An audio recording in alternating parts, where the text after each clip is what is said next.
Isn't this a sports show? Rudy, can you be the reporter, as you're uniquely qualified to be? Sure. Can you be the reporter asking me about the events that were happening at late night as Snoop Dogg was saying curse words, saying naughty words, and having a money gun and stripper poles? Almost entirely. Mr. Jeff Long, sir, how could you allow these atrocious acts to happen? This is Almost Entirely Sports with Joshua Brisco. I'm going to need you to... Atrocious acts. What atrocious acts are you referring to? The children were scarred, sir. In what regard? In what way? Excuse you. What's your name?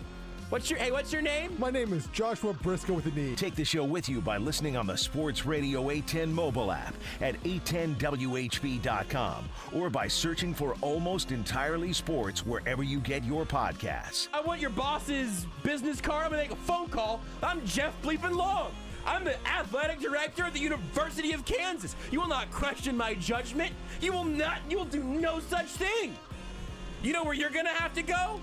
Miles away from you. You're going to have miles to go. On ESPN Plus, I'm Jeff Long. This is Almost Entirely Sports on Sports Radio 810 WHB. It's Friday, Almost Entirely Sports from Radio Row in Los Angeles, California. The Super Bowl is just around the corner, but Radio Row coming to a close, our last edition of AES from out here in LA. And we're just opening up the show. I'll tell you who else is going to be on it in a second. We're opening up the show with a beloved guest, a beloved recurring guest on Almost Entirely Sports, and at least for this show, and I think coming in right after the intro, technically a co-host, Matt Verderame of FanSided. Hi, Matt. That's right. I'm here. I'm in person. I was brought here against my will, but here we are. And we are 2 days from Super Bowl 56. I had to actually have Jordan tackle you, and he's currently holding you in the chair. Eventually, you stopped resisting, so I'll give you 20 minutes, and you can go to hell forevermore. You have more lanyards than the rest of us do. You look like you have lots of ID cards and whatnot. Why are you so special? That's a game day credential. Yeah, game day. So I got in here yesterday.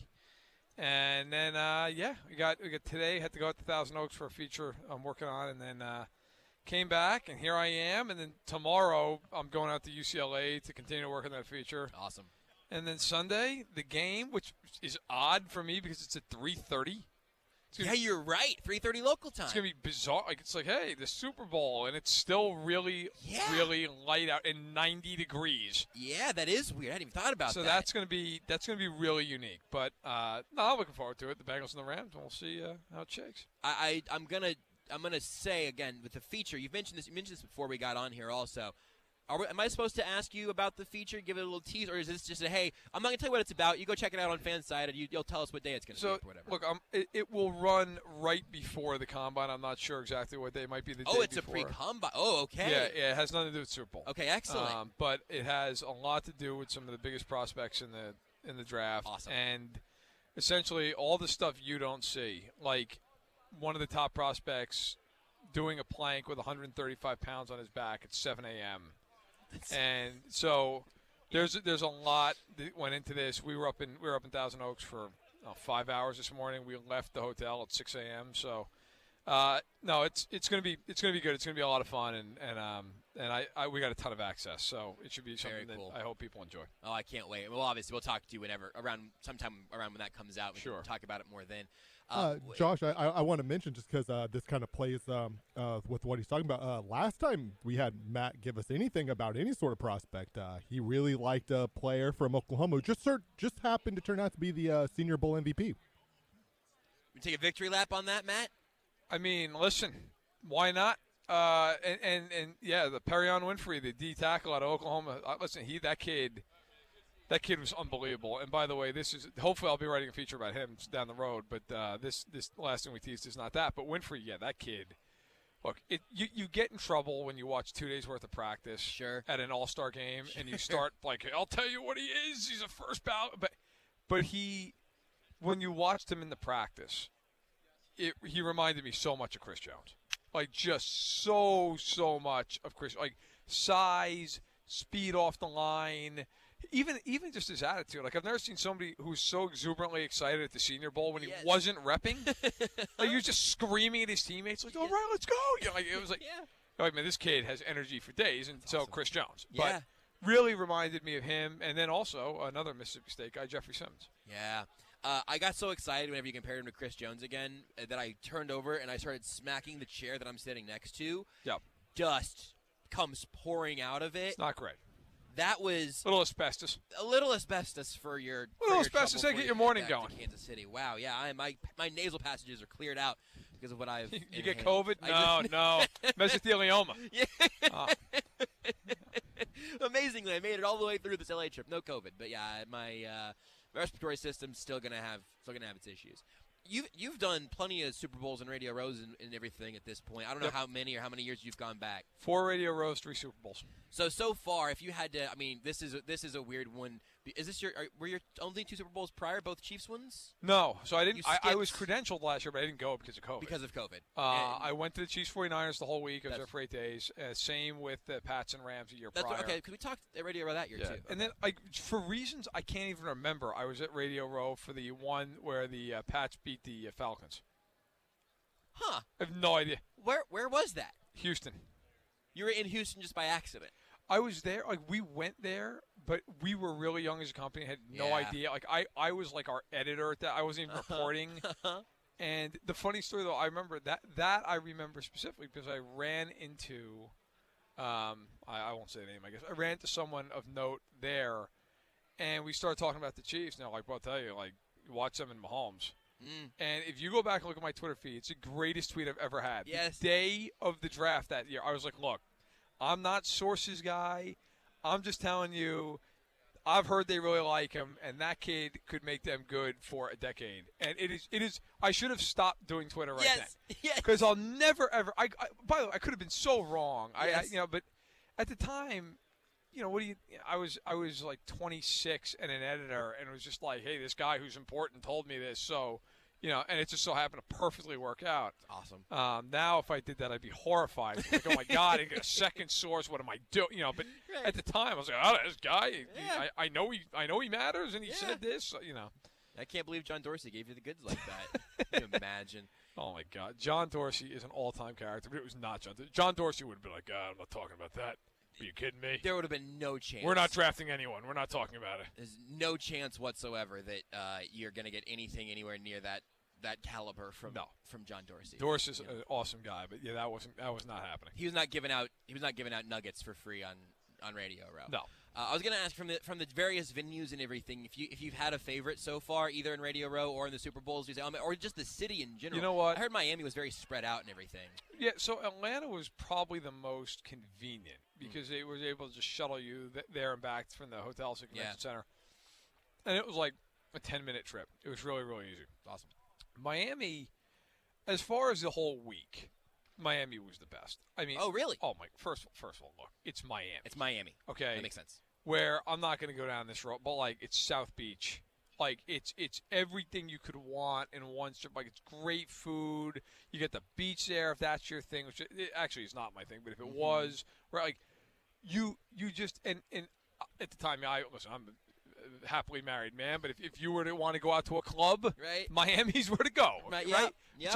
So there's a lot that you could do in Miami. I remember we went to a buddy of mine who now actually works with FanSided, Matt Lombardo. We went to Joe Stone Crab, which is a famous place, and we had I forget what my per diem was, right? And they bring out the menu. And it's like my per diem was shot by the time I got drinks. Yeah, and right. So I remember I emailed whoever was in charge at the time. I'm like, listen, you're just going to have to understand that the per diem is getting shot to hell tonight. And they're like, don't worry about it, which is great. I thought for sure I was on the hook for it. Yeah. But no, I think the only thing about Miami that sucked was it was murder to get anywhere. Yeah. Like we were staying near the airport. To get to the convention center was like a 45-minute drive with traffic. Oof. And then the Chiefs. So the Niners stayed right in Miami. Mm-hmm. That was easy. They're right there. The Chiefs, thankful to apparently wanting to just kill off all the media, were like, we're staying in Aventura, which was like 45 minutes away. And I remember they had morning availability. Awesome. So we're on the shuttle at like 6:30 in the morning. We're going there, and I'm like half asleep. I'm like, what are we doing here? What are we doing? Like, why are they staying in Aventura? I mean, it was like another state. But it was great weather. The city's awesome, and the game was phenomenal. Yeah. So it's hard to beat. Yeah, Miami was my personal favorite, I think. Well, let's talk about this one some, because I got to be honest. I mean, we've done everything here on Radio Row, but Radio Row is not really made for breaking down matchups. It's talking to people and seeing if they're interested. Right. It's about people selling Alka-Seltzer and right. And hey, you have odor eaters? Yeah. Need a free Radio Row is the all-time mini market of just people just going by, grabbing people, and and it's fun. And it is. But the funny thing is, everything about the Super Bowl is not about the Super Bowl here. Right? Correct. Absolutely. For the players and for the coaches, it is all about the game. But for everybody else, you don't even think about the game unless you're at availability until Sunday. Like, for me, this interview, this is the first time I'm talking about the Super Bowl the entire week. Right. I've been all over the place, having meetings, going out and talking, for this feature. But, the Rams and the Bengals, which I got to say, and maybe this is not the nicest thing to say while we're here, but I feel like there's, no juice for the game. Yeah. It feels – it's totally unfair to these teams, but it feels like people are like, are these the best teams in football? Right. Right. They're good and they're fun and they're story, but are they is this really the game that's deciding the Vince Lombardi Trophy? And I say again, it's so unfair to the teams. They deserve to be here. But I do think there's an element of truth to that. Yes. I do. That was a point of contention earlier in the week, or earlier in the day actually, with Jason Anderson and Solomon Wilcots. They had a long somewhat hostile conversation about the idea of best teams, but you used the word that I think is the most important. They're both absolutely deserving teams. Neither one of them backed into the Super Bowl. Neither one of them got a huge refereeing error that got them here. These are two deserving teams who ran the gauntlet and got to this point. God bless them. I'm going to enjoy the game on Sunday. But also, it would feel a little different if instead of orange, it was red over on the AFC side. Or even if it was the Bills, Rams might have been different.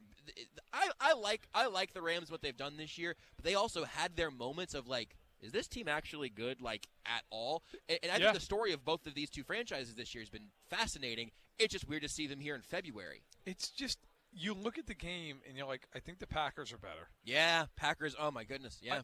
The Bucs healthy, I'm pretty sure, are better. Yep. In the AFC, look, any Bengals fan listening is going to be furious. Yeah, I get because they beat the Chiefs twice. Yep. And frankly, beat them because the Chiefs were just like coaching adjustments. Yeah. What coaching adjustments? We don't need those. Where are we going? We don't need coaching adjustments. Let's not waste time. Okay? Listen, we got 12 minutes at halftime, and we can't be bothered. And this dropping 8, we're just going to throw it every down. We're going to rifle it in the double coverage.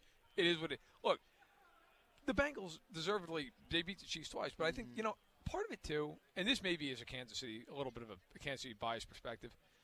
After that Chiefs-Bills game, it's like there's no game that's going to be played that's better than that. Like that game felt like the two best teams in football. And then it ended, and the Bills are gone, and then the Chiefs the following week decided that their game was only 29 and a half minutes. Right. And so, again, it's not fair to the teams that are involved, but it just feels like it's going to be a good game. Mm-hmm. But does anybody, and I said this actually to another media member last night, does anybody feel like the Bengals are the best team in the AFC?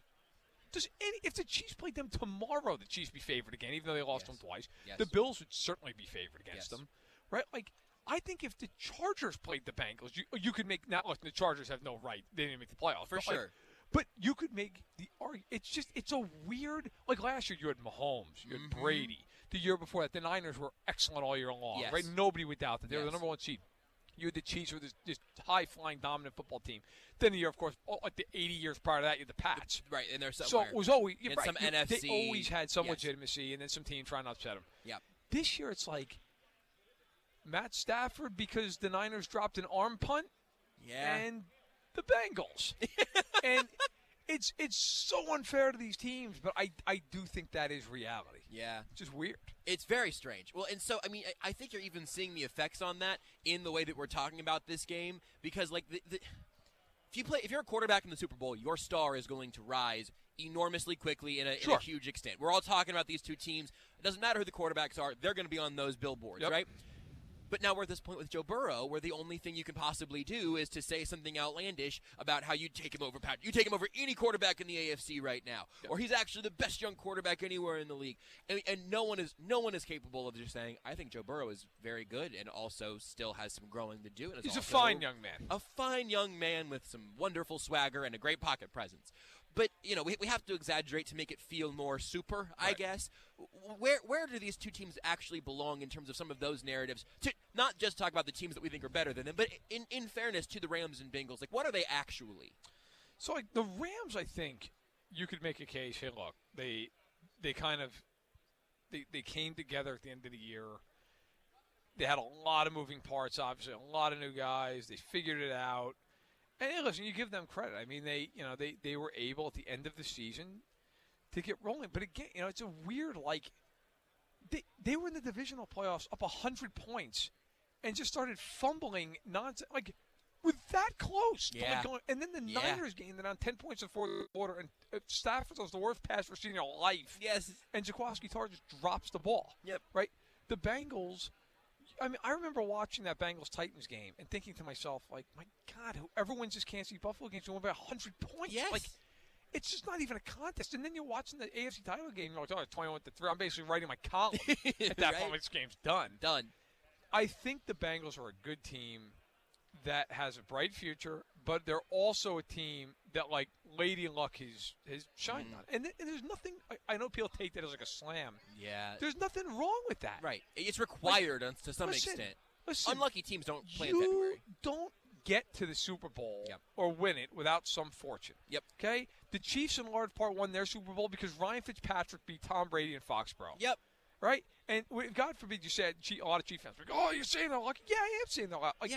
Like, the Pats, they beat the Chiefs because D Ford was that much over the line of scrimmage, right? Yep. Like it's just the way it is. But the Bengals, like if you said to me next year they're going to be 13-4 and they're going to be back in the mix, I could be like, okay, I could see that. Mm-hmm. If you said they're going to go 8-9 and miss the playoffs, I could also see that. Right. Because the one thing for the Rams they have going for them, Brady retired. Yeah. Rodgers, who the hell knows? Right. Right. That I mean, by the way, the NFC South. What do you think, boys? A race to 5? Unbelievable how bad it is, right? But in the NFC, like let's say Rodgers gets traded. Matt Ryan's the best quarterback in the NFC South. By a mile. By a lot. He's Joe Montana at this and point. He's 50 years old. Like Sam Darnold's involved. It's a train wreck. Look, here's a better. Who's the second best quarterback in that division? Matt Ryan is 36. I don't know. Who's Matt Ryan's backup? Who's the backup in Atlanta? I honestly don't even know. Second best. I'll think about I believe the second best quarterback. it's Felipe Franks and Josh Rosen, right? Because wasn't there a game Oh, this it year is Josh where all Rosen. three of them Yes. threw interceptions in the same game? It is, yes, Josh Rosen. But the point is, in the NFC, the Rams are set up in the sense that there's just not a lot of competition. Like maybe Right. if Rodgers stays, okay, fine. The AFC, you have Burrow and Herbert and Allen and Lamar, and oh, by the way, Mahomes is there. Yes. And I mean, you look at that. They're like, if it's just those five guys, that doesn't even include if Rodgers gets traded to the AFC, Yep. and if Russell Wilson gets traded to the AFC, and oh, by the way, Deshaun Watson at some point maybe will play again, and is currently in the AFC. Kyler Murray might want to move. I don't know what's happening there. I mean, like, it's just, yes. Yeah, he's not going anywhere. It would seem insane. But it's one of those things you look at and go, those are five guys. Yeah. There's only 4 spots in the divisional round. Like one of those guys every year is not even getting to the divisional round. I think that, honestly, to take it back to where the show's being broadcasted, like, that is, if you're KC, what kills you the most. Yeah. Is you had it line up, and you beat Allen in this unbelievable game, and then all of a sudden you fall short, and you're like, look, could they get back to the Super Bowl next year and win it? Absolutely. But they now have to, all over again, go through all those guys, and the Bengals have a ton of cap space, and the Chargers have a ton of cap space. The AFC is going to be a gauntlet where I think the Rams can just go, well, if Rodgers is gone. Yeah. Who? Dak? Okay. I mean, Dak's fine, but he's not any of those other guys. Both of these teams also do something from a team-building perspective that I think is super interesting. Obviously, the Rams have been doubling and tripling down on, like, give us guys that we know are good, bleep our first-round draft picks. I talked to a guy who covers the Rams yesterday. He also made the point of, like, their mid- and late-round draft picks have been panning out for them. Yep. I think that's an underrated part of that strategy. You can't throw away your first and then throw away the rest of your draft, but you can't even that out. Yep. So you have that strategy from the Rams, and the Bengals made a huge decision in the first few picks of the draft this year and said, we're going to take Jamar Chase instead of taking our first piece of an offensive line Penei rebuild Sewell. in Penei Sewell. So whenever you look at how these teams got here, what do you make of sort of that compare and contrast? Write me a book report, I guess. Well, my book reports. I wrote Mouse and the Motorcycle book reports till my teacher finally was like, Matt, you're 16. Yeah, say you're in college. Such a good book, though. Oh, great, Beverly Clear. So I loved all those good. books when I was a kid. Beverly Clear. I wrote that book was my book report literally until I think I was like 13, and my teacher finally looked at me. I was like, Matt, read a book that has a word with 3 syllables, okay? And I tried to file a suit with the principal. Didn't happen. Didn't work out for me. Anyway, look, I think it's such a. I had a mouthful of Pepsi Zero sugar. I know. I was doing my best to get you to spit all over yourself. I almost did. No, you know what? Oh, my goodness. I think what'll be interesting is whoever wins, the narrative coming out of the game is going to be that's the way to build. Right. Which is such. I almost just said a word I can't say on the radio. It's a very relaxed environment on radio. Which is such BS Yes. because they both got here. Yep. Right. Like which proves that you can do it either way. Yep. But God forbid you had that take. No. And it will be no. The Bengals won. What the Rams did was stupid. Yes. And on the other side, if the Rams win, you're going to see every team and their mother going, we will give you 9 first-round picks. Right? It's just the overreaction to it will be nuts, but it'll happen. Yeah. You know, look, in history, it's the old saying, right? Like, to the victor go the spoils. Like, victors write history, the whole deal. Like, that is so true. And you will see, like, Josh Allen's success has led people now to going, we have to find a guy who has a cannon for an arm and can run over your linebacker. Meanwhile, who's here? Joe Burrow, who doesn't run at all, and Matt Stafford, who runs like a statue. Yes. Right? Yes. But God forbid, but no, we can't. You can't have a pocket pass. Meanwhile, Matthew Stafford, pocket passer, Joe Burrow, pocket. But no one will talk about that. But I do think, look, these teams are so different. And that's what makes it so interesting, is there is a team building. And I think to the Rams' credit, the Rams have done it in a very atypical way. Mm-hmm. Everybody thinks the way the Bengals have done it is the way to do it, which I think, quite honestly, most of the time is the way to do it. It's hard to replicate this. And by the way, the Rams might pay for this for a decade because they have no picks. Also, you'll hear people say if the Rams win, well, that's the way to do it. Okay, yeah, if you draft Cooper Kupp in the 3rd round, yes. Right. Okay? But that's the key, though. Like, to be great, over and over and over, you have to draft well. You have to be able to do that. Look at the Rams, as you mentioned, a lot of guys, Cooper Kupp, 3rd-round guy, like you draft well late. How many guys has Kansas City taken late that have been huge. I mean, Travis Kelce in the 3rd round. Right. You know, L'Jarius Sneed, mid-round pick. Yep. Fenton, a mid-round pick. Travarius Ward wasn't even a pick. Right. Right? Like, you go down the line, not that they're late picks necessarily, but like Nick Bolton and Creed Humphrey, late 2nd-round picks. Yep. You know, Trey Smith in the 6th round. Yep. You know, Joe Tooney was drafted in New England in the 3rd round. Like, it's not. That's the thing. Look, we will watch the draft in 2 months, 2.5 months, whatever it is. I've lost track of time. And it doesn't exist in a convention It's center. all over for me. Yeah. The asbestos. That's right. Yeah, the mesothelioma is attacking viciously from the chairs. Look, but the point is, we will watch the draft, and some team will take a corner 14th overall, and you will hear breathlessly, either on ESPN or NFL Network, this team has just solved its need for the next 10 years. Yes. And it's like the reality is 50% of these guys are going to stink. Yes. And beyond that, of the other 50%, about half those guys are going to sign their second contract elsewhere. Yep. You need to be able to draft throughout the draft, because then you at least have, hey, okay, we got 3 guys out of this draft. We will retain 2 of them. Right. You know? But it is fascinating to see how this is all shaken. By the way, the Bengals, like, yes, most of these guys have been drafted.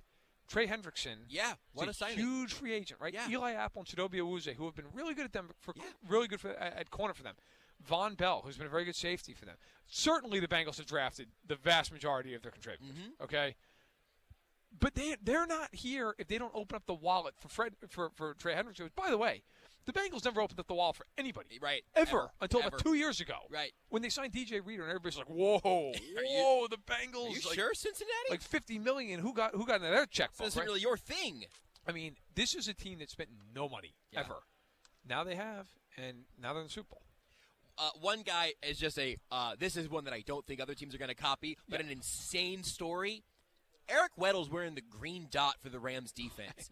That dude was on the couch 2 months ago. I think it might have been Jeff Schwartz who tweeted that, like, there is not an analogous thing in sports to that, of going from being out of the sport to calling the signals in the Super Bowl. It's incredible. A month and a half later. I will tell you, and I want to give Dan Pompei wrote the story, and I have to give Dan some crap for it, because I was going to write the story and he beat me to it. So I had to go elsewhere. That's okay. Dan does an amazing job for the Athletic. Yeah. And he wrote about the whole thing with Weddle, and I think he detailed a lot of this in there, but I was told back in Mobile before the story went live that Weddle was contacted by Raheem Morris, and he was like, "Look, man, can you give me like 15 snaps?" And Weddle's like, I have no idea. Yeah, I think so. You know, right. You know, you crazy, this and that. So then he finally came around. He's like, "Oh yeah, I can do it. Right, I can do it." And so Weddle's people, they basically called up the Rams, like, "Okay, look, we're on board." And the Rams are like, "The hell are you talking about?" Oh wow! Like Raheem Morris just basically was like, "Look, we need this guy." And so, what a story! Unbelievable. I mean, Weddle, and I think Weddle kind of gets lost to history a little bit. He was a great player, Fantastic. a couple-time first-team All-Pro, I believe a 4-time Pro Bowler. Not a Hall of Famer, but a notch below it. A really, really good football player. Yeah. Who the Ravens moved on from so they could bring in Earl Thomas, which worked out great. Did not pan out. Oh, that's right. It was the other way. Yeah. Earl Thomas, the lasting memory is him just getting sunned into oblivion by Derrick Henry, right? Yes. That's what everybody remembers, just a stiff arm to hell, right? Stiff arm to hell is a good one, man. I like that. It was like his kid. He's just like, "Come on, we're leaving the store." It just took him 30 yards down that field.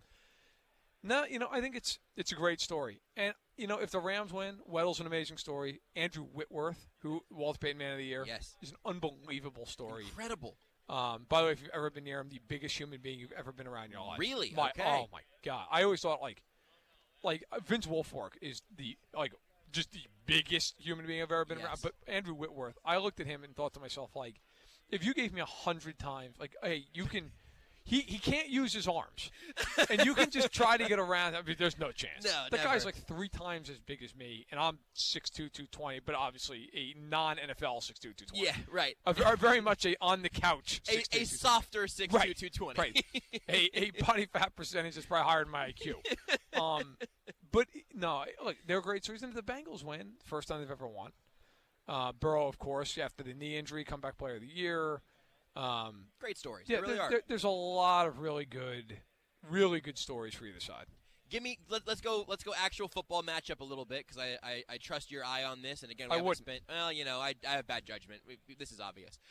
But we're going to talk about the offense and defensive lines, obviously, because the Bengals' offensive line has been sort of a nightmare. The Rams' defensive line is a series of dinosaurs and robots and transformers of all sorts. So is that a good place to look? Because I also feel like whenever you start seeing those conversations happening too much, that maybe that's actually a little bit of a trap. I agree with you. Whenever you start hearing that, you're always like, Yeah. The Bengals are going to have to figure out a way to keep Joe Burrow alive and upright in this game. And I think, look, if you're the Bengals, and I will tease a little bit. So tomorrow morning I have my Super Bowl feature coming out, which I wrote about the coaches essentially with McVay and with Taylor and how – they coached together the last time they were at the Super Bowl. Yeah. They're really good friends to this day.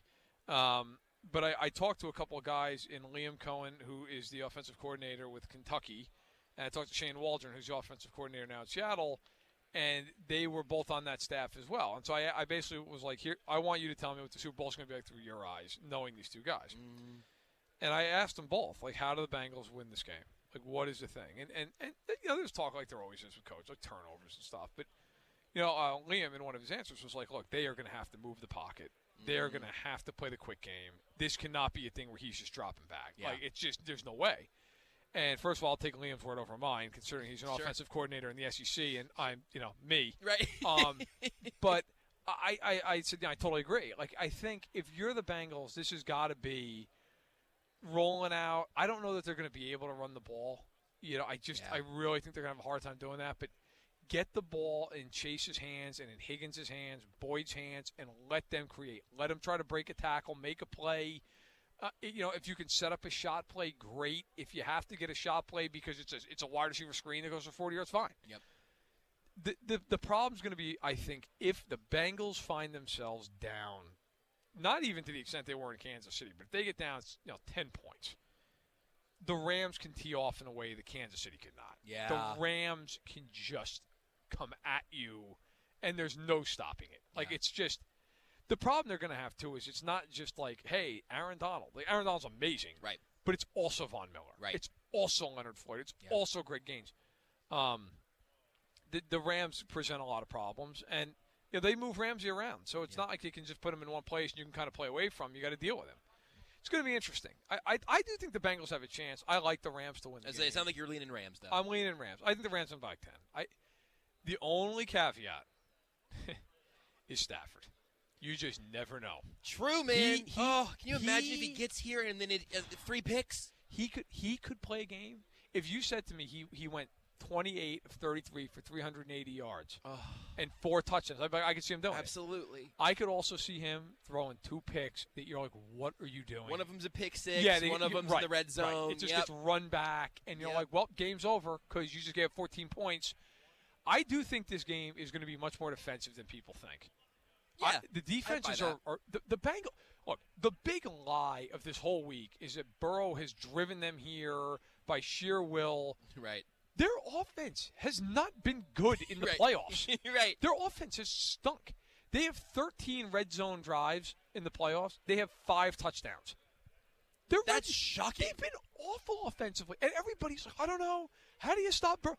Burrow averaged 6.5 yards an attempt in the AFC title game. Threw a pick. Should have thrown another pick. Now, look, I think Burrow's terrific.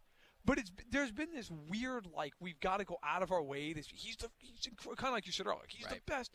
When in reality, their defense has been the reason they've won these games. They held the Raiders and the Titans both under 20, and they picked Tannehill off 3 times. Yep. And then they go and they give up 3 points in the second half and in overtime to the Chiefs. And they got a big interception in that game in third quarter, and then they got it in overtime. That's why they won. Joe Burrow, it's been fine. Yep. But, it certainly, when you think back to that Mahomes-Allen game, with due respect to Joe Burrow, yes, there is no bleeping way if he's in that game against either of them in that game that he's coming out of the winner. Impossible. No shot. Which is probably true for approximately 28 starting quarterbacks in the league. Yes. Certainly no shot at Burrow. But yes, But that's why, look, we could go off on this off air when I can say it. But, it drives me nuts that everybody's got to have, the crazier narratives. Yep. I'll tell you what. It's Yep. look, here's the real answer. Burrow is an excellent quarterback. I think he's probably, he is top 8. He might even be a little higher, maybe top 6.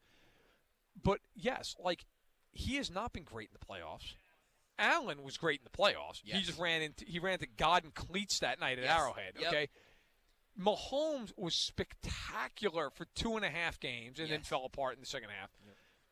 But it's the two quarterbacks that are here, it's been fine. Yes. But let's stop. Stafford's not even here if Jaquiski Tartt catches that ball. Right. It's just it's a very weird year, and it's a very weird year for narratives. And what else is new in the NFL? Exactly. The only way it could have been even more fun is if they would have caught that pass into Jimmy Garoppolo and Joe Burrow. That, I'm sure, would have broken us all. Verderame, thank you so much for being here with us. I'm so glad that we got to kidnap you for about half an hour of your time here on Radio Row. So glad to see you walk in today. You can get your work at FanSided. The Arrowhead Addict podcast, the Arrowhead Addict post-game show. I mean, no post-game right now, I guess. No post-game now. Boy, that hit me like a ton of bricks. Post-season show the now. Post-season show, I suppose. And also Arrowhead Addict within FanSided does obviously incredible work Matt there. Connor. The whole gang there at FanSided does a great job. Anything you. in particular you wanted to point to? Stacking the Box also, obviously, a Verderame staple. Yeah, no, I'll have my big Super Bowl feature out tomorrow. I can kind of just tease, talking to Liam Cohen and Shane Waldron and about that. And I think it's a really interesting insight to those two guys. Yeah. We'll have that feature that we'll talk about down the road. There. But before the Combine, then I'll be at will you be at the Combine?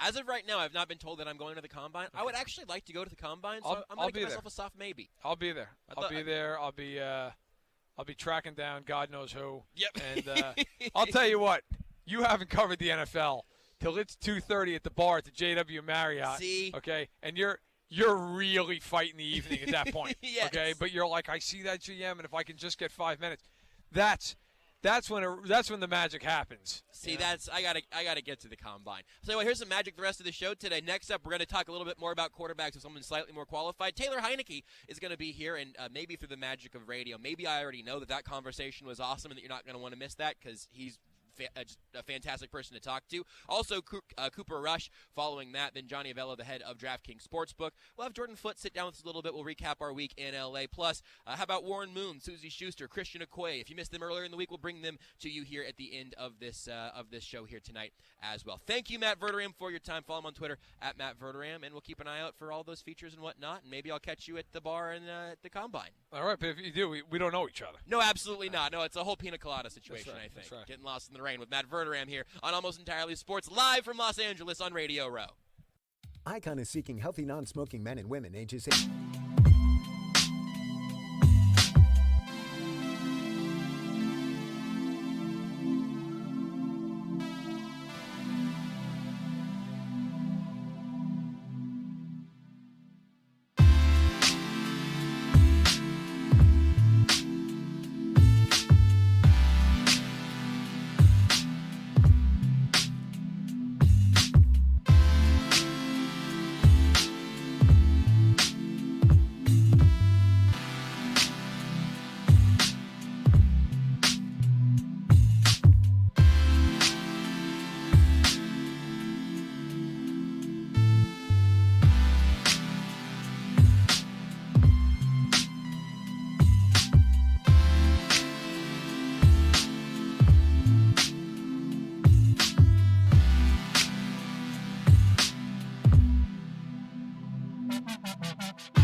and tough. They can help no matter the size of the problem. The choice of a lawyer is an important decision and should not be based solely on advertisements.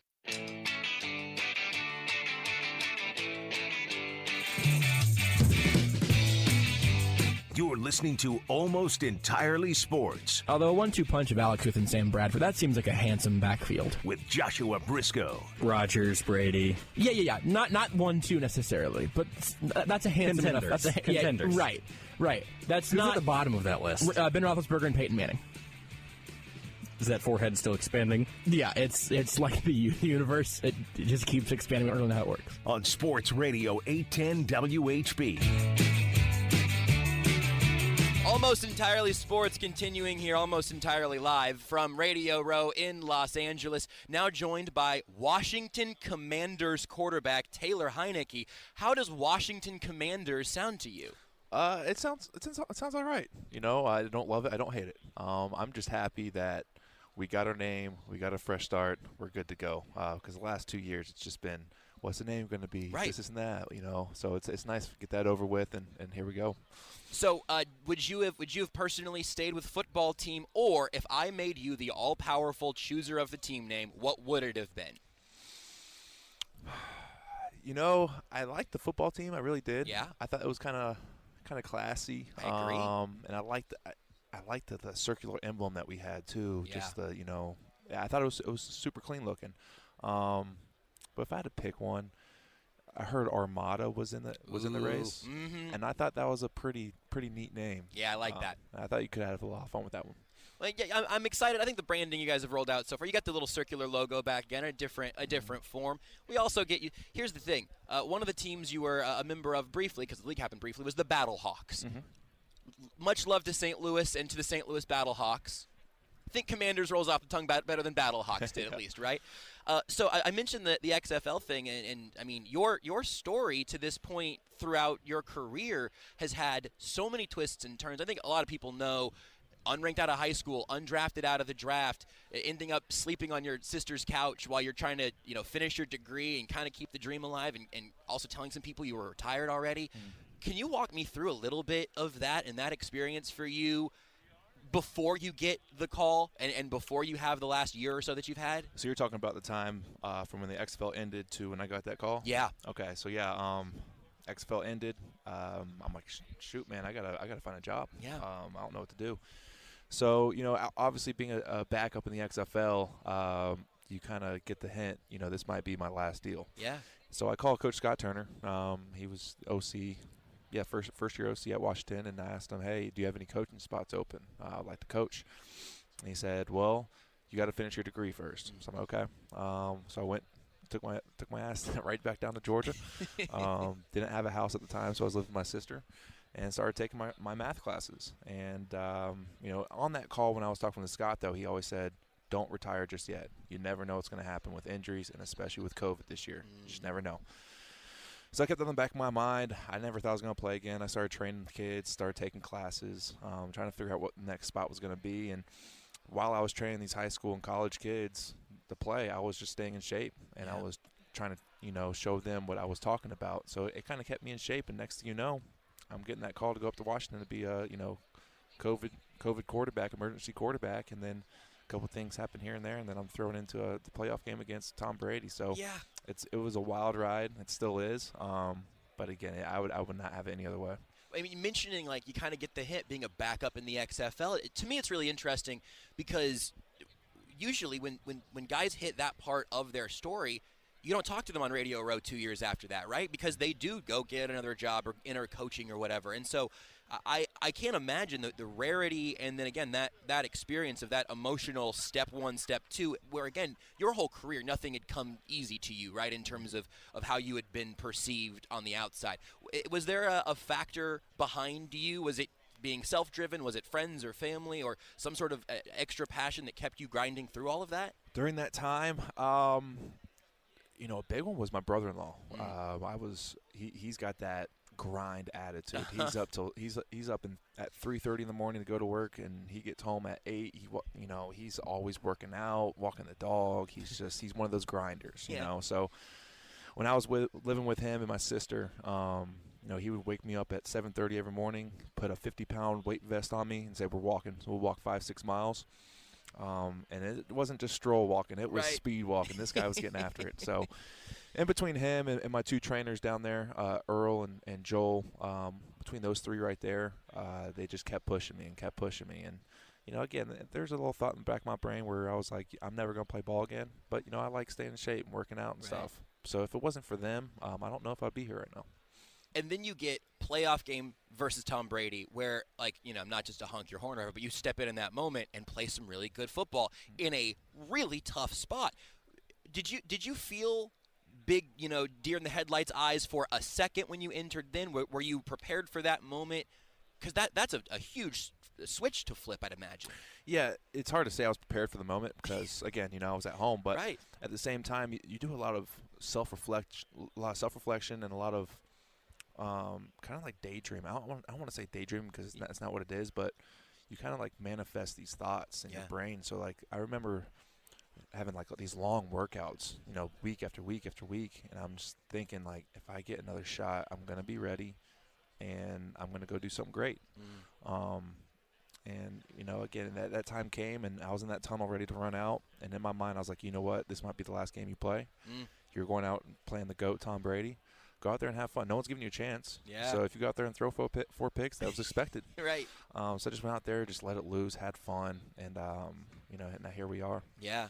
It also is something else we don't get to talk about very often. I don't know how people talk about their money, but you go through this career with the ups and downs and the opportunities, but practice squads and getting cut and all that, and then you get a contract with Washington that I have to imagine for a guy that was in this sport for so long and never got one of those big contracts to get that deal. You got some Ray-Bans on. I could buy Ray-Bans if I needed to, right? You're not fully blinged out, but what was that like to get one of those first checks of I got an NFL money check? Yeah, so you go throughout the years, you're making that minimum contract, year in, year out, and you're just trying to grind and get that second contract. Well, I didn't get that second contract until after that game. Yeah. And the details are out there, so I don't really feel too weird saying it. But good point. Yeah, you can look it up. Yeah. I got that $1 million signing bonus, and that was more money than I made, I think, throughout my whole career. Sure. So when you get that lump sum check and you look at your bank account, you're like, oh my God. Yeah. And that's you only played 1 game for these guys. The last thing you want to do is go out there and be like, I'm not worth this money. Sure. So it makes you work harder, and it definitely makes you strive to want to get more of it. Did you splurge on anything? Nothing sensible like helping buy a house or a gift or whatever. But did you splurge on something for you? I splurged on shoes this season. Okay. I had a couple pairs of Jordans coming in the season, but I've throughout the years I've kind of just reverted to wearing my standard Converse, Chuck Taylors. And absolutely. That was kind of my swag. Well, this season I came in, I just see all these receivers. They're like, man, you gotta fix your feet, man, and all this stuff. And so I went on a binge, and I'm addicted to it now. I love these shoes. They're comfy, they're stylish, they look good, and so I love these Jordans. Yeah. Something else in Washington, and one of the guys that was ahead of you that ultimately you ended up coming in for is a big deal in Kansas City is Alex Smith. We've heard so many stories from Alex. We've heard it from Mahomes. I'm curious about your experience with him at an even later stage in his career, also having gone through everything that he did with his leg at that point. What was your Alex Smith experience like? So, I only got to be with him for about 6 weeks, I believe. But that's all I needed to see what kind of man he was.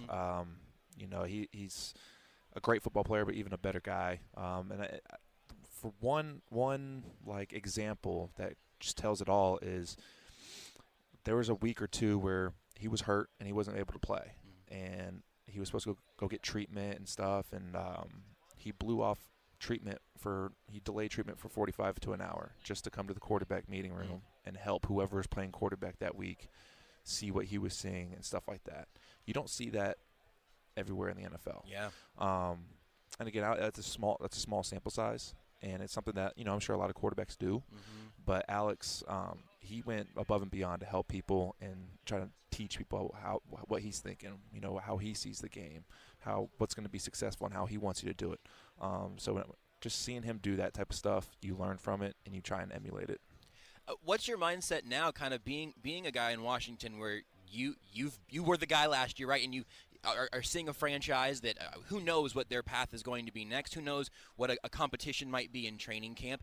You have fought through pretty much everything you could fight through to be a quarterback in the NFL at this point. What's your mindset going into this next year? Kind of, again, having this be a time where you can hit that speed boost of I'm in Mario Kart mode.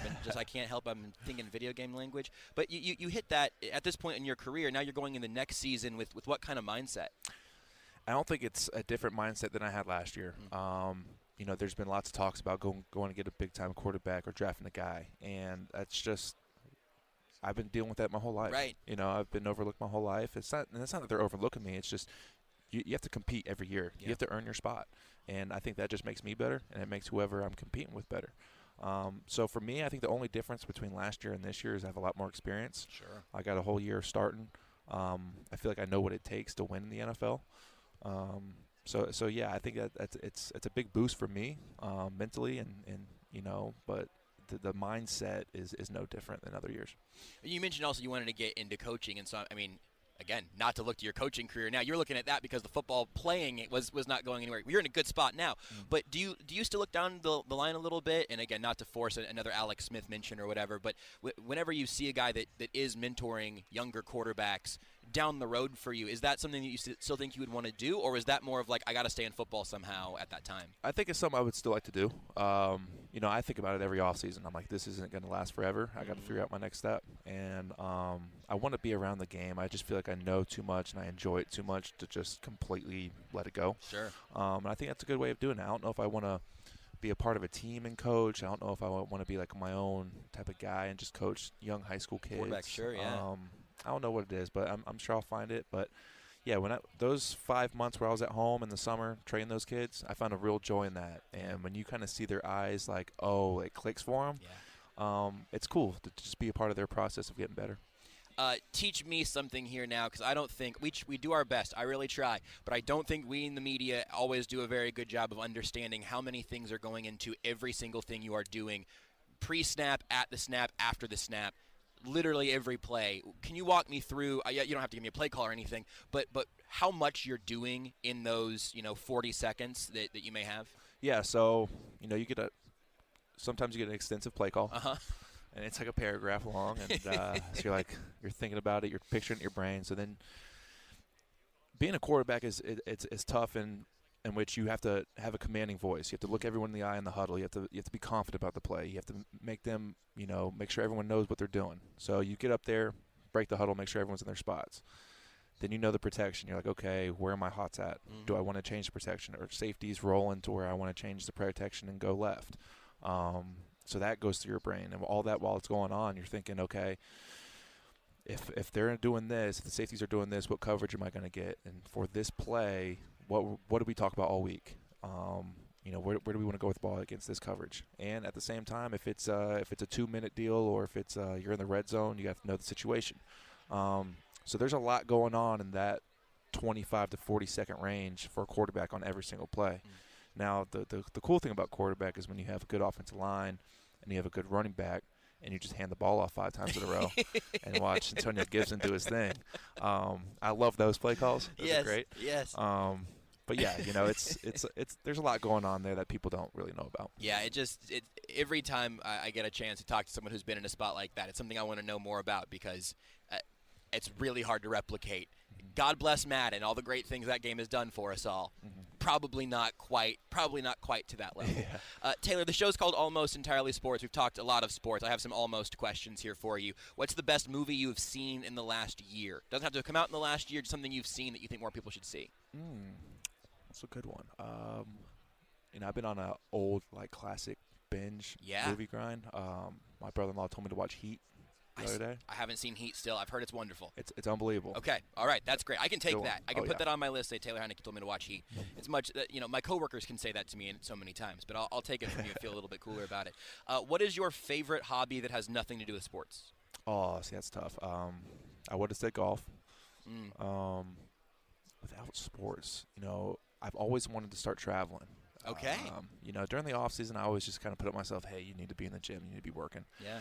But after this season, I was like, you know what, you need to have more of a balance. So I think I'm going to start traveling a little bit more, start seeing the world for what it is, and go from there. This one's slightly sports adjacent, I guess, but what is a sports debate talk topic that you are tired of hearing people talk about? The funny thing for me this year is when you watch, ESPN and stuff like that, and you have people writing off Patrick Mahomes in the first 6 weeks because he's, turned the ball over. I'm just like, guys, it's just Patrick Mahomes, man. And I even rewind to, I think it was my first or second year in the league, 2015 or 2016. And the Patriots lost the Chiefs in the first or second game of the year. I think it was the first game. I think the Patriots got their rings that game in Foxborough. Yeah, and everyone's like, oh, the Belichick-Brady era is over. And I'm just like, what are y'all talking about? Everyone has a bad game. You can lose 3-4 in a row and still be fine. So I think that's the biggest one for me. A little less dirt on the graves of very much still alive quarterbacks. Yeah, I think that's a pretty good one. Taylor, thank you very much for your time. Is there anything you wanted to promote or point people to before we let you go? No. I'm trying to, start this nonprofit organization charity thing. I don't know what it's going to be yet. Okay. But when I do, you guys will definitely know about it. All right, I'll give you guys my cards, and whenever you know what it's going to be, you give me a call, and we'll talk about that, and I'll watch Heat by then also. Absolutely. Taylor Heinicke here with us on Almost Entirely Sports, live from Los Angeles on Radio Row. Thanks for having me. You are listening to Almost.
Almost Entirely Sports with Joshua Brisco. Watching good teams lose with their poor quarterback play is kind of sad, except for whenever it's the Broncos, and then it's hilarious. On Sports Radio 810 WHB. Almost Entirely Sports, still almost entirely live here from Radio Row in Los Angeles ahead of the Super Bowl, joined by a little more quarterbacking firepower. We've heard from Taylor Heinicke. Got to talk to him a little bit today. Cooper Rush now with us here on the show. Cooper, thank you for making the time. Thank you for hopefully being the signal caller of this segment, because I'm deeply underqualified to do that. Yeah, so thanks for having me on. What's your experience around Radio Row been like so far? Anything that's really jumped out to you in a very strange environment? It's been good. It's definitely a little calmed down without tons of fans running through, so that's kind of nice. Do you have some mixed emotions coming around the Super Bowl this close? And again, we're on in Kansas City, so every time I look up and I see Cincinnati Bengals stuff, I'm a little bit conflicted, because I feel like it should not be orange and black; it should be red and gold. What about you from the Cowboys' perspective? I mean, how good that team was this year? Yeah, we were a special group. I mean, we had a great locker room, great chemistry. We really came together throughout the whole season. And like you said, thought we were going to make a run, and then it comes to an abrupt stop. Obviously very disappointing, but overall you look back, a pretty successful year, and a lot to build on. Yeah, how do you gauge success like that? Because it doesn't make any sense to me for 31 teams to say they've failed each season, right? Like, only one gets, like, the real success, I guess. So you personally, for a team perspective, what's a successful season mean? Yeah, we won our division, made the playoffs, won 12 games, which is really hard to do in this league. The stats on offense and defense kind of speak for themselves in terms of production-wise. It was a very productive year. But you're right. I mean, the goal is to win the Super Bowl, and so ultimately it was a failing season. But you look back, and there's a lot of good things, too. Anything for you in particular? You talked about, stuff you want to build on and grow from. Like, whenever you get to the end of the season, however much time you take to kind of settle down and recoup a little bit, no pun intended, to recoup a little bit after the year, at what point do you start looking back and picking on things that you want to be better at next year? Do you have any examples of that this early on in the offseason? Just first thing comes to mind, we got probably, our penalties. We had a lot of penalties. I think we led the league in penalties, and those are hard to overcome. It's kind of amazing the production we had overcoming those penalties. Yeah. Which shows you our firepower, and that's a general theme. And what the offense thinks is, hey, if we just don't stop ourselves, no one can stop us. Well, and I'm also really interested. Obviously, Dak is there in Dallas as well, and you got the game, your first start against Minnesota. You get a pretty good effort there, and a comeback, a late drive, a late touchdown, and everything. That had to be quite an experience. I guess to start with that, getting that again, first start out on the stage, you get a moment like that late in that game where you got to cook up a little 2-minute drive. Might have been less than 2 minutes altogether, but what was your mindset like going into that game and then going into that drive at the end? Yeah, super excited, to get a chance to play, get a chance to start finally. Waited 5 years for it as a backup. You kind of think, can I do this? If you haven't played in a while, then, right. Then you finally get the chance. It's not relief, but it's more like this is finally here. Can say I gave it a go. Whatever the results are, and was really happy to be with a good team. I mean, our defense played really well. We got playmakers everywhere. It makes my job pretty easy. Just find those guys and move the ball, and we did just enough. Every time you hear a coach talk about, quarterback gets hurt, what about the next man up? Well, it's always the next man up. They're always prepared and everything. Can you put me in the headspace a little bit in the day-to-day throughout a season where you are always kind of just wondering, could this be the snap where I need to be ready to go, or what that process is from a week-to-week basis before you do get that opportunity? Yeah, it's the hardest part of the job is the mental side for sure. You're not getting reps. You're not running your plays during the week. You run the other team's plays. Right. And, you're still expected to, if something happens, you got to go run our stuff without repping it with right. guys you haven't played with. But it's part of the job, and, you're staying ready. And then I'd say the mental side is definitely a challenging side, just staying ready week in, week out. You do all the work, you don't play. You got to go do all the work again, you don't play. Just sticking with it because, that's your job, and the team needs you to do that so you don't waste a game or waste an opportunity. The specifics of, running other teams' plays and some scout team stuff and throwing the ball to guys that aren't the ones you end up with out there on the field is super interesting to me, and something that I think we probably don't talk about enough whenever guys come in. I feel like it's usually, what's the downgrade from this quarterback to this quarterback. But in reality, again, like the way you prepare over the course of a week-to-week basis, that has to have a huge influence. Well, actually, you tell me. Does that have that big an influence? You mentioned it, building that chemistry. What is that process like? I think it definitely affects a little bit. It shows up for sure. It's probably why backups records aren't as good as the starters. Right. The reps, practice matter. But when you're on a really talented team like us, it helps a lot. And a lot of those guys have been around for a while, and I've been around for a while with the Cowboys, so I know them. I might not throw the ball to Amari Cooper every day, but I'm there watching it, and I understand our scheme well enough and things like that and how to run the offense. And they get open, make my job easy. There's been a lot of talk about Kellen Moore also over the last couple of years, I guess, but sort of this year and this offseason in particular. Has he done anything unique in your time together where you've thought, you know what, this guy does have something a little special, or what's that experience with him been like? It's been awesome ever since day one. My rookie year, he's been great when he was playing, which is funny. He's played with a lot of guys that he's coaching now yeah. that are on the offense. Yeah. But he's great. He makes our job easy as a QB. I think the way he presents it. And the way he sets it, him being a QB himself, I think he asks us to do a lot, but the way it's presented and the way it's built in the system with the parameters and stuff, it allows you to play free and quick and fast. And I think he does a really good job protecting the QB that way, not putting you in horrible situations. So this show is called Almost Entirely Sports. We've talked almost entirely sports, or in fact, been entirely sports. So here's a couple of things on the almost side. I'm going to rapid fire a couple nonsense questions for you, get to know you a little bit better. Right now, you get to have dinner with any two people ever in the history of the world, living or dead, but you have to make that decision right now, otherwise the opportunity disappears. Who are your two people? Tiger Woods. Ooh. So I went athlete there. Tiger Woods. Uh-huh. It's got to be some world leader. I think most people are going either president or something biblical. Gotten a couple of Martin Luther King Jr. That's pretty good. Oh, Martin Luther King Jr. Jesus is a tough trump card to beat if you are so inclined. The issue is I've asked several people this question this week, and I don't have my answer yet, so I'm kind of putting you in a critical place. Yeah, we'll go Tiger Woods, and then I'm a history fan. I'll go like FDR. Ooh, I like that. That'd be a good dinner. I'd like to. I'll join you. It'll be all four. World War II's talk. Yeah. Yeah, we'll get a table for four.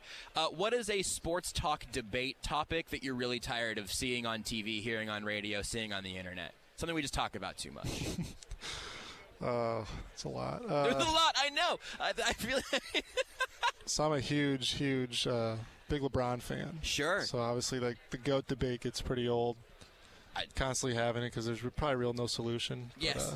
Yeah, we're never going to get to see LeBron and MJ just play one-on-one for a while. So that one just keeps coming up and talking in circles. But that might be the most zombie of all of the sports talk debate topics. It can never fully be killed.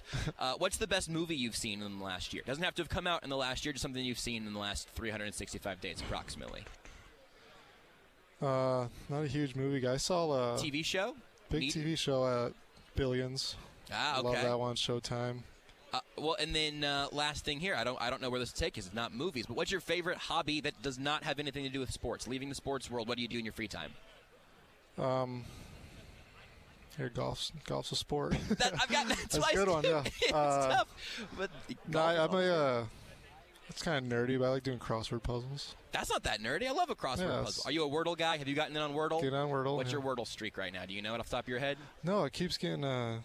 For whatever reason, mine keeps ending after every few days. It's doesn't realize I kept doing it all the time. That's really frustrating. Yeah, it wasn't that. I mean, I get it, but I'm pretty low. It's usually around 4. I've got some friends with The Athletic, and now the New York Times owns them, and Wordle. So I'll see if I can put in a word with the New York Times and Wordle people, and we'll see if we can get your streaks back. Yeah. I don't think I have that kind of power, but I can give it a shot.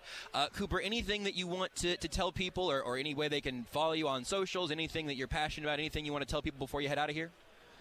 No, I mean, I'm not big on social media, so I don't have a big what following. I thought, but I thought maybe you're about to start a new NFT company or something.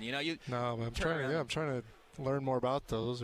That's interesting. Fascinating. There's a lot going on. Yeah. Well, maybe that'll be the maybe next time we talk it'll be crossword puzzles and NFTs. Some more Wordle, yeah. In Wordle. Well, Cooper, I really appreciate your time. Thank you for making some time for us here on Radio Row, and good luck going into next season. And just enjoyed talking to you, and hope to talk to you again soon. Yeah, gotcha. Thanks a lot. Awesome. We really appreciate it here. We get back into the NFL world with Cooper Rush, Dallas Cowboys quarterback, here on Almost Entirely Sports, right here on Sports Radio 810 WHB, live from Radio Row. Want more Almost Entirely Sports?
This is Almost Entirely Sports with Joshua Brisco. One thing that Tequila Cowboy is getting sued by me because that's my nickname. On Sports Radio 810 WHB. Continuing from Radio Row in Los Angeles here on Almost Entirely Sports. Not alone, though, as I've very rarely been alone in Radio Row. No one's really alone in Radio Row. All of the hectic interviews, all of the shuffling of tables. It's been fun all week. Now we get to cap it off here on a Friday with a little help from Johnny Avelo, the head of DraftKings Sportsbook. You've got the little lapel pin, Johnny. I've seen a lot of DraftKings all over the place out here this week.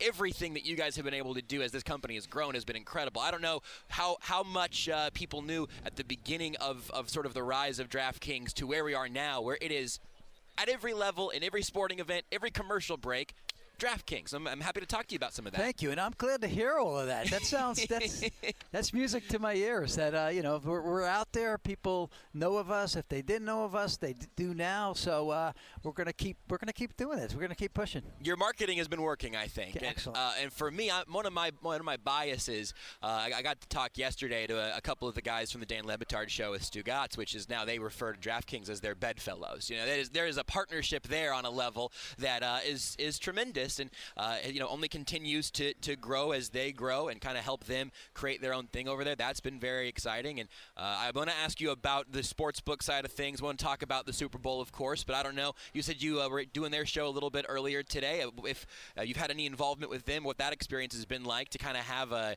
content partnership with a sort of a budding media empire like they've got. Yeah, I mean, they're great guys over there, and it's a great show. It does good numbers. I'm not involved in the side that sets up the shows or the acquisitions of the shows, but our team is brilliant at getting the right content that works for us at DraftKings. Yeah, and again, I mean, it's just, you guys have been everywhere. It's becoming synonymous with all levels of sports. In the Kansas and Missouri situation that we've got right now, I don't know who you can talk to in that regard. Some things have been moving a little bit slow in the Midwest. Try to well, there's always East St. Louis. Isn't that just across the bridge? Yes, it's not too far away from us at all. But yeah, I wish, Kansas and Missouri have been dragging their feet a little bit on some of the sports betting front. But DraftKings Sportsbook is obviously a tremendous place for people to check out wherever they can. Then also daily fantasy and all that. I'm fully aware because the marketing has been working. But what about an event like this where you get to the Super Bowl, you're gonna have one game the whole world is watching? What are you expecting from the sportsbook side? What can people expect if they do go use DraftKings? Yeah, for me, it's a different experience being with DraftKings for 3.5 years. I'm used to running a brick-and-mortar location in Las Vegas. So I worry about my one store, so to speak. Right. That's all I need to worry about. I don't have to worry about anybody else's. Right. But with DraftKings, 18 states, there's a lot of stores in a lot of states to worry about. And everything, when we open up in a new state, everything's done. The regulations have been done, legislation's approval, sports rules written, and then we're opening on Friday, Saturday, whatever. We flip a switch and we're off and running. It's been a very smooth transition. So I just want that smooth transition to continue for this entire week. What do we expect? 18 states, a lot of content up. We do a lot of content all year long on each and every NFL game, more so certainly on the Super Bowl. And we're already seeing great numbers for the first 10 days of wagering since the AFC NFC Championships games ended. And now the bulk of the betting, 80% will now take place from today right through the weekend.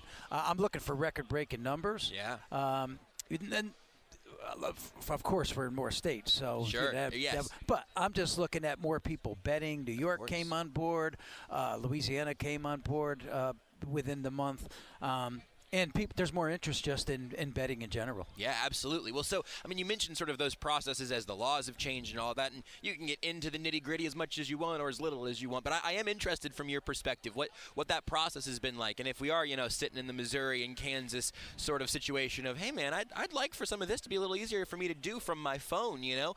What's that process been like from your side for the sportsbook side?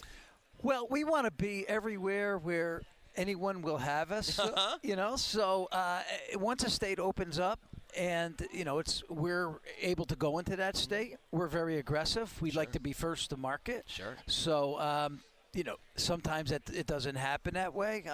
Down in Florida right now, it's we don't know if and when and who's going to be there. If or when or how or why. All the journalistic, exactly. The W's. Who knows? But Florida. for us, it's about, just getting the approvals, and we've done this now multiple times, so we know how to, ready to process and push the button and go. Yeah. We just need those approvals are what we always wait for. That's besides that, DraftKings could open up tomorrow in any state. We could open up 10 states tomorrow if they asked us to. That's really interesting. That's a good little tidbit there. So you talked about you being in Vegas before these last 3.5 years with DraftKings. Give me a story you think back to your Vegas days. You thought, oh, that right there, that was the height of some chaos or somebody that I don't know, something that rises to your mind when you think, man, my time in Vegas is pretty well encapsulated by maybe a story of of your choosing, I suppose. Dealer's choice again. Well, I have a lot of stories because I've been in the sports book business for 37 years. I've been in the gaming business for a total of 43. Wow. So I've learned some stuff from my table game experience. I remember working down at the Mint Hotel, which is now the Horseshoe, if you've been to Vegas. They both places were right next to one another. And some guy, I could deal all the games. I happened to be on the dice game. And somebody rolled an hour and a half hand on a dice game. And the shift manager was so mad because we lost thousands of dollars. Right. He took the dice and he walked out on Fremont Street and he threw them in the room. I've also had pit bosses have shoes under the podium where we weren't going so well, so they would change their shoes to change the luck.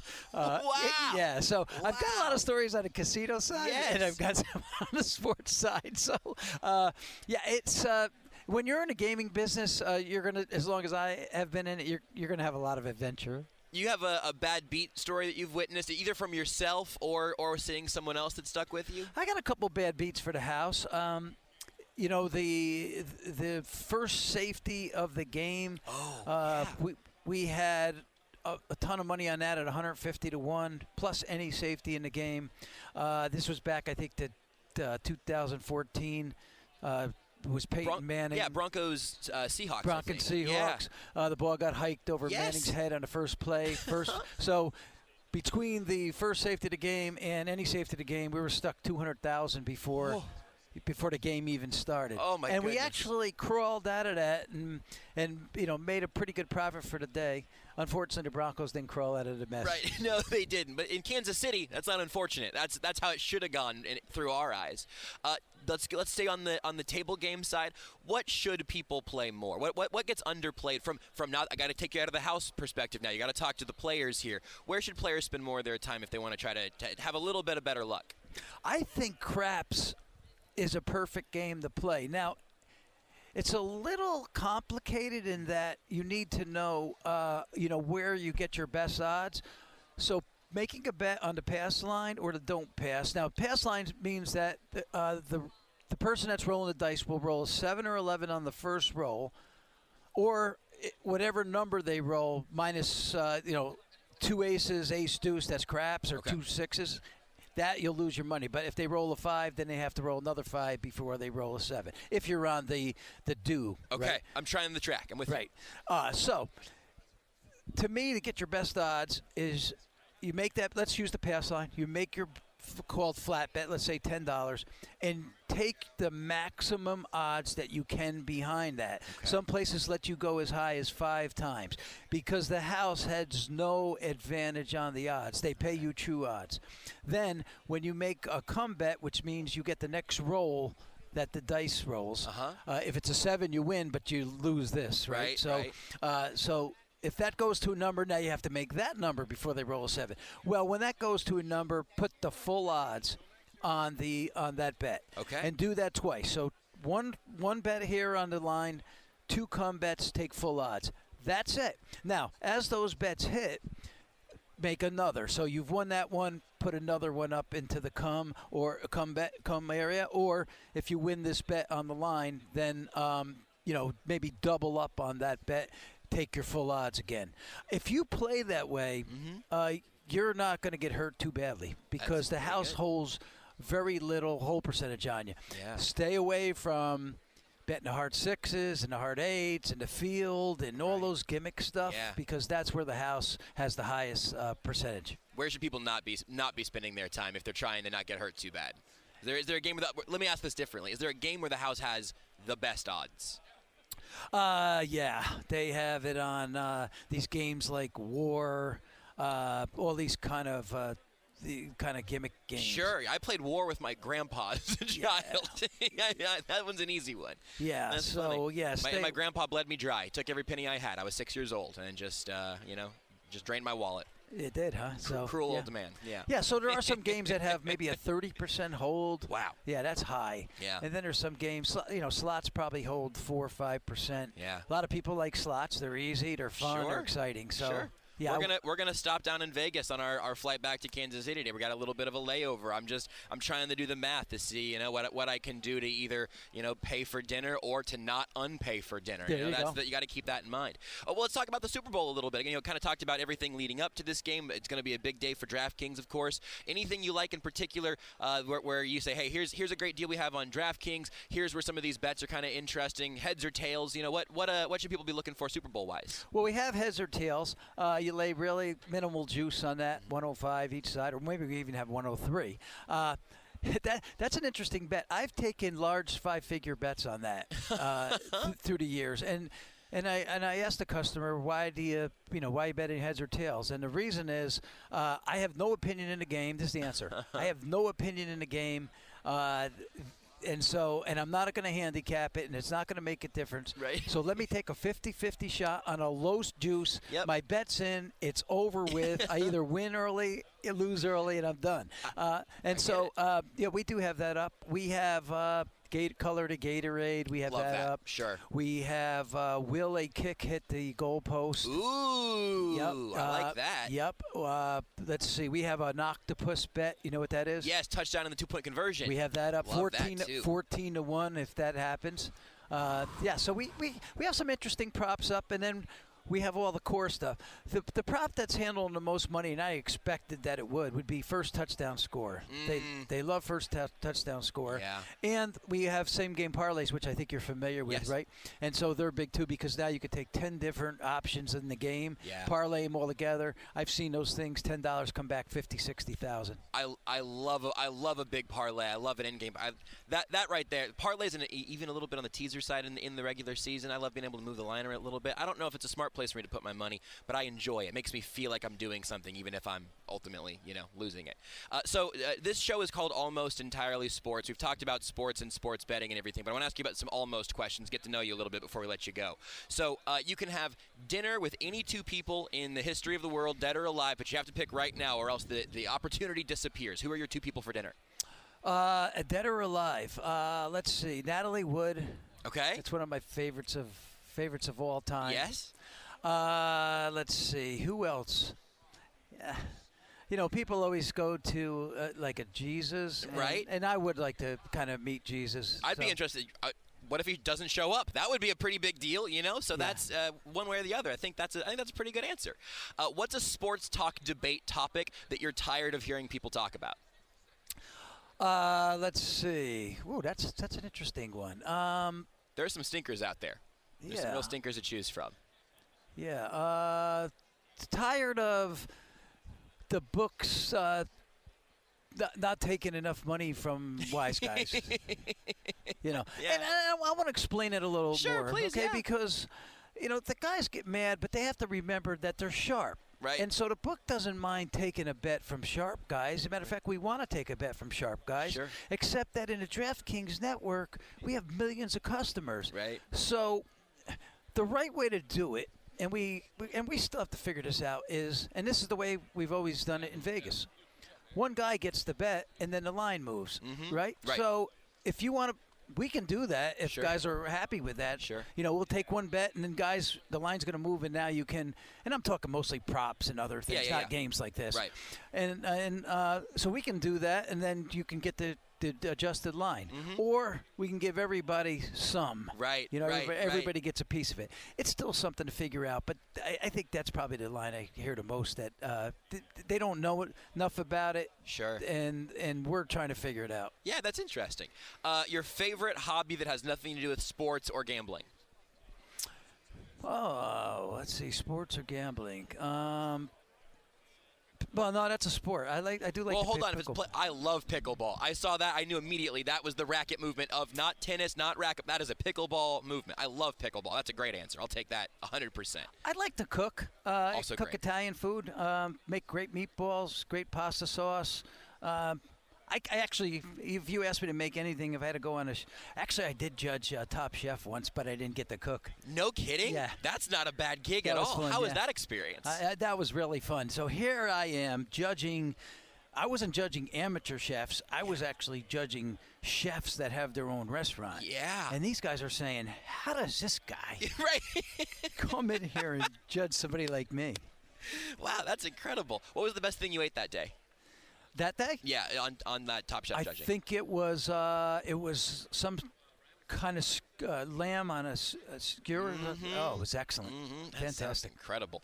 Well, I can't give you his meatballs or any of the food he's made. I can't make a lamb skewer, but I can send you over to DraftKings Sportsbook. If you want to get in on the action during this Super Bowl, no better place to do it than DraftKings. Johnny Avelo, head of DraftKings Sportsbook. Thank you for making your time here with us today. Thanks for the cooking and the pickleball, in addition to all of the stories from the betting world. I appreciate it. You're welcome. Thanks for having me on. We'll talk again soon. Happy to have you anytime here on Almost Entirely Sports, but right now is when we're live from Radio Row in Los Angeles. Did you know you...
This is Almost Entirely Sports with Joshua Brisco. Anyway, thanks again to Jordan Foote for joining us last segment. Sneeze emoji, sneeze emoji, sneeze emoji. On Sports Radio 810 WHB. Almost Entirely Sports from Radio Row, continuing here on Sports Radio 810 WHB. Been a good week, been a long week, but been a fun week, and we couldn't have done it without our sponsors who have helped bring this coverage to you all week long, both here on Almost Entirely Sports and on The Zone with Jason Anderson. If you want to get anything you may have missed from this week, you can go check it out on the Sports Radio 810 podcast pages, wherever you get your podcasts. You can get the links, you can go through the app, you can go to 810WHB.com, you can search in your podcast provider, you can do all of that across all those places. But again, we couldn't do it without our sponsors. CBD American Shaman has been a huge one for us forever. You can go in to your local shaman store for a free sample of stress-sacking CBD. CBD American Shaman, everything is better with the feather. Also brought to you by Xfinity. The Xfinity Sports Zone is the ultimate sports hub experience. Follow your favorite teams and players, check live stats and scores of games, and receive real-time notifications. It's the best sports entertainment experience. Also by Twin Peaks. Where will you be on the biggest NFL Sunday? Get to Twin Peaks for the best seats, made from scratch food, and 29-degree beer. It's football fans' paradise. Who you got? Bengals? Rams? Make the call at Twin Peaks. Also brought to you by Buck Roofing for all your residential and commercial roofing needs. And now in Lawrence, it's Buck Roofing, 913-384-2680, or online at rbuckroofing.com. Sleep well knowing Buck Roofing fixed the roof over your head. And also brought to you by Rubeck Fine Jewelry. I've been talking about them all week long. They're where I went when it was time for me to get my engagement ring for Renee. We could not be happier with the process because, in part, there's so many things you can get from Rubeck, but the custom pieces are incredible. They've been serving the Kansas City community for over 100 years, and you can get custom designed pieces that they sell all around the world, but they have it right here in Kansas City where you can go and have an incredible experience with Hal. He'll tell you everything you need to know about that process, everything you want to know, really. You can let him handle the hard stuff, but anything you want to know about the diamond, about the metal, about the molding, about every single thing about it, is something that you can customize with Hal. If you bring him your ideas, he'll use his expertise, and he'll say, well, what if we do it this way? And that process was an absolute dream come true for Renee and I. You can get more information about Rubeck at rubeck.co. That's Rubeck, RUBACK.co. And go check him out. Go book an appointment. Go book a consultation with Hal. That doesn't mean you're locked into anything. Just go do that. Go talk to him and see if he can't come up with an absolutely beautiful engagement ring for you. Tell you what, he can, he will, he did for me. So I am forever indebted to the folks at Rubeck Fine Jewelry. Also jewelry for any occasion, but always point you to Rubeck. Also special thanks to Bushnell. Bushnell thanks Kansas City for being home for more than 30 years and making every Bushnell special. Come find your next homegrown Bushnell at your local retailer or at bushnell.com. One of the people also we could not have done this trip without joins me now, Jordan Foote. We opened the week with a little traveling through space-time, soaring above. Maybe we were at a Lakers game. Maybe we were in the studio. And now we round out the week this way. Your first Radio Row. How do you feel? How has it been? It wasn't as bad as advertised, man. I'll tell you that much. I was told it was going to be an extremely stressful experience. And while that was partially true, I think that, man, it's a rare experience, too. It's a fun time, gathering with all these cool people, whether it's players, media, former players, celebrities, stuff like that. This is a one-of-a-kind thing. Having people at your disposal where you can just pull them in, actually learn about the people behind the stories, behind the games that they play on the field, or the court, or the movies they're in, any of that stuff, whatever productions they're a part of. It's been great. It's been a lot of fun. It's been hectic. There's been some downtime, a complete roller coaster of stuff packed into one fun week. And I mean, what better place, based on my first time here, to do it in than Los Angeles? Well, we started off our trip by getting some of our stuff sorted out, and then we did go to Lakers Bucks. That did actually happen.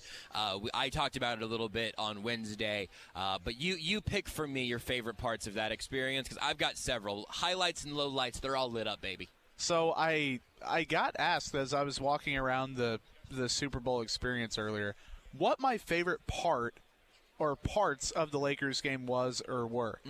I think easily the best part was rooting for Russell Westbrook to do Russell Westbrook stuff.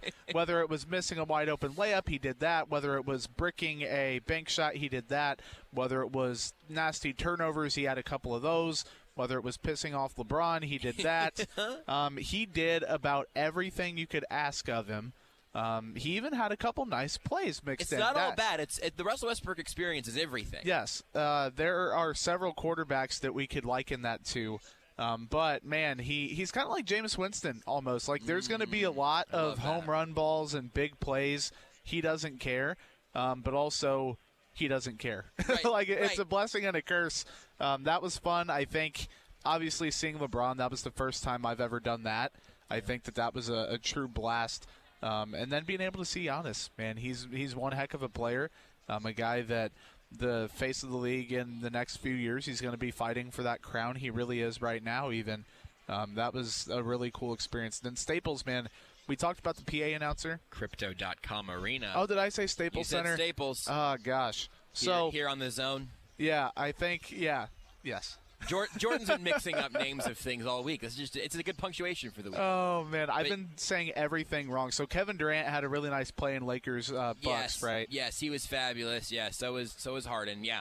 Yeah, it was fun, man. I think that it was a live arena towards the end of the game when the Lakers came back just a little bit.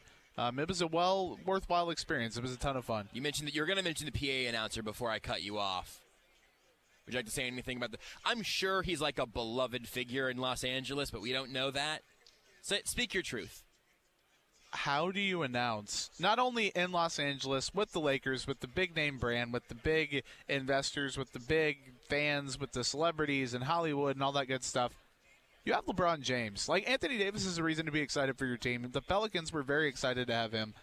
LeBron James. He is the best, one of the best players in the NBA, one of the best players of all time, the biggest draw in basketball, and no enthusiasm. Man, I don't know if he was having a rough day, if the crowd enjoys, like, thriving on that type of stuff, what it was, but the poor guy, there was just not a ton of energy. And maybe that's his brand. Maybe people like it.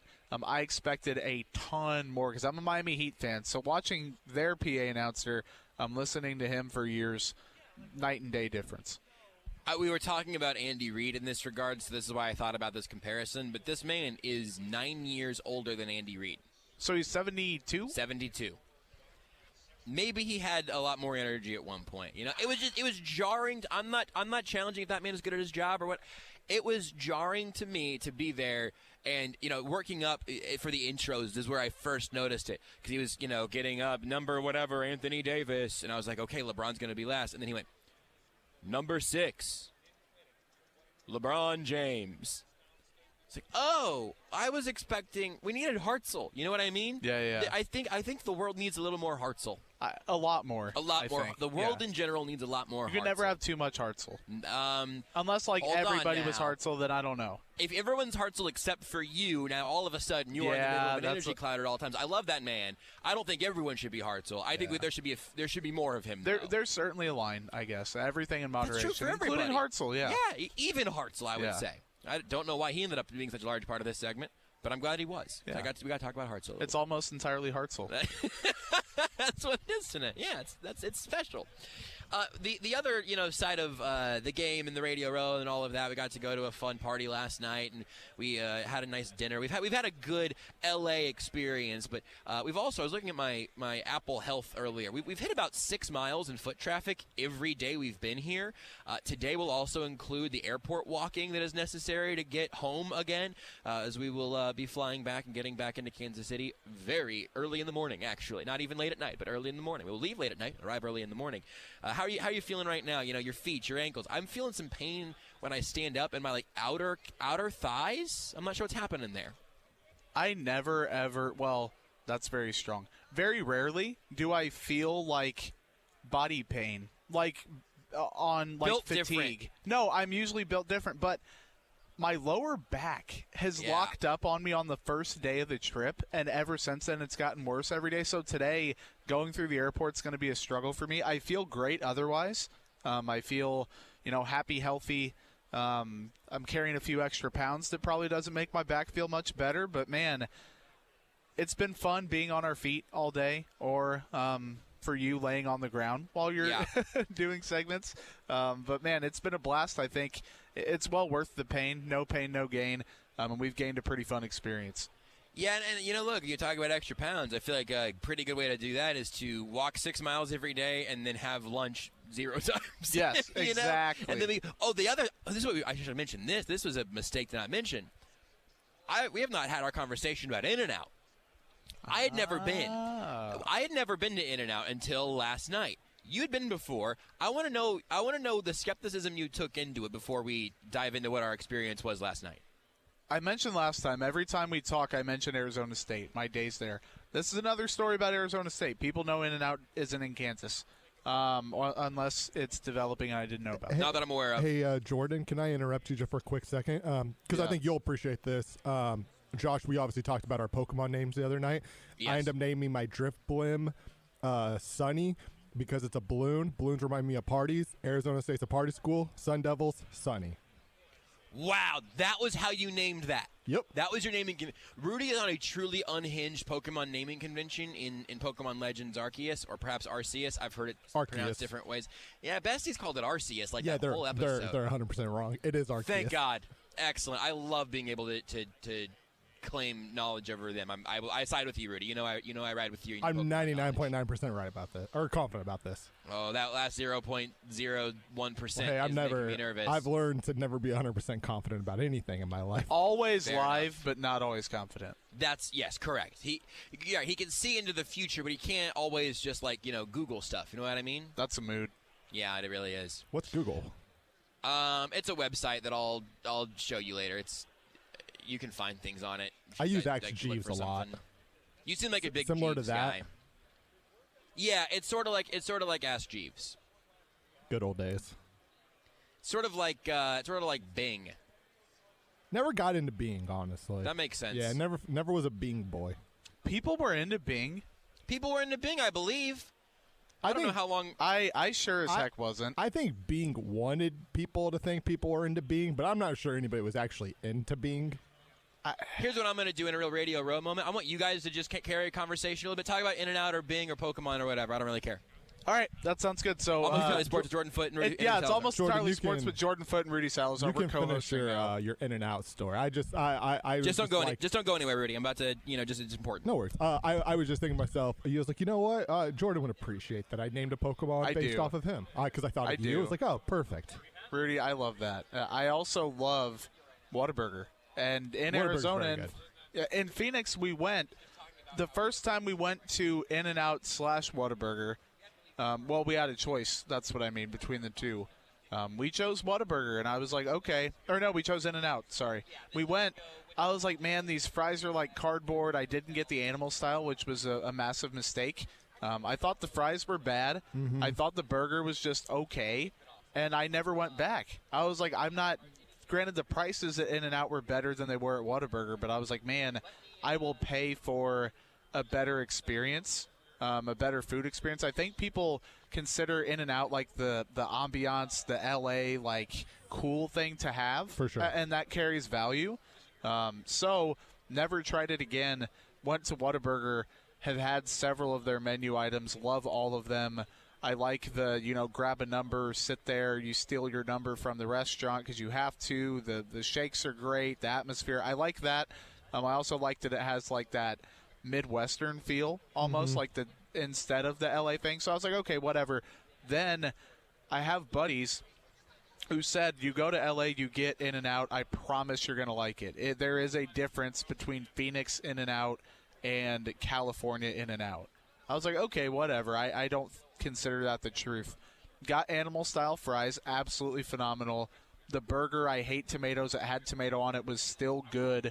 Man, I don't think I'd rate In-N-Out above Whataburger yet, but I was very, very impressed. Josh was very impressed. He, of course, had to let his phone eat first before he did because that's just his brand at this point. But, man, it was pretty darn good. Yeah, I have not had In-N-Out yet in my life. I think part of that is just not I haven't traveled out west like a ton. I've been generally anytime I travel, it's just generally been east of Kansas. Yeah. I haven't really got west of Colorado too often. I think technically I was. I've been to Arizona twice, so I have been there, but it's a pretty rare occasion. But everything that I hear is that, I mean, one, you got to get animal style. But two, it's kind of overrated.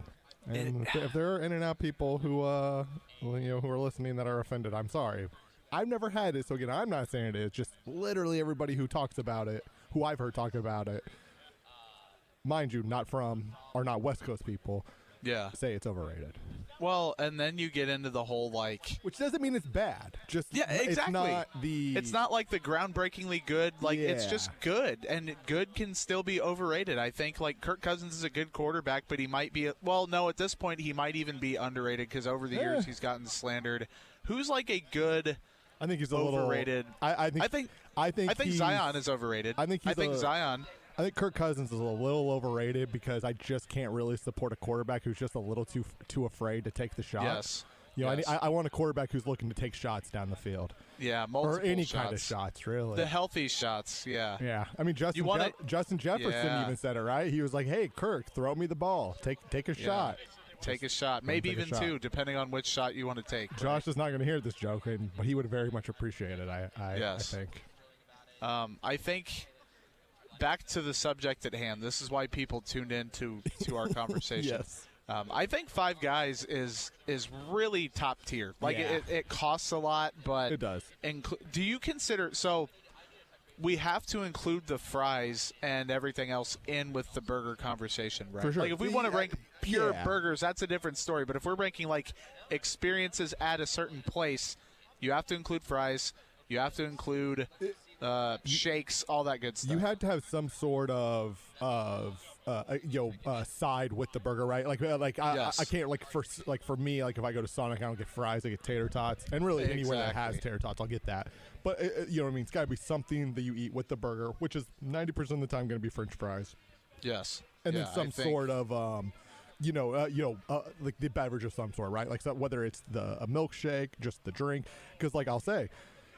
McDonald's Dr. Pepper just hits a little bit different than any other Dr. Pepper I've ever had, right? So I'm not saying I don't know if McDee's has all the best drinks, but when it comes to Dr. Pepper, that's S tier for me. I don't know why. Or the Sprite that'll literally tear your throat apart and rip your insides out when you drink it. It's insane.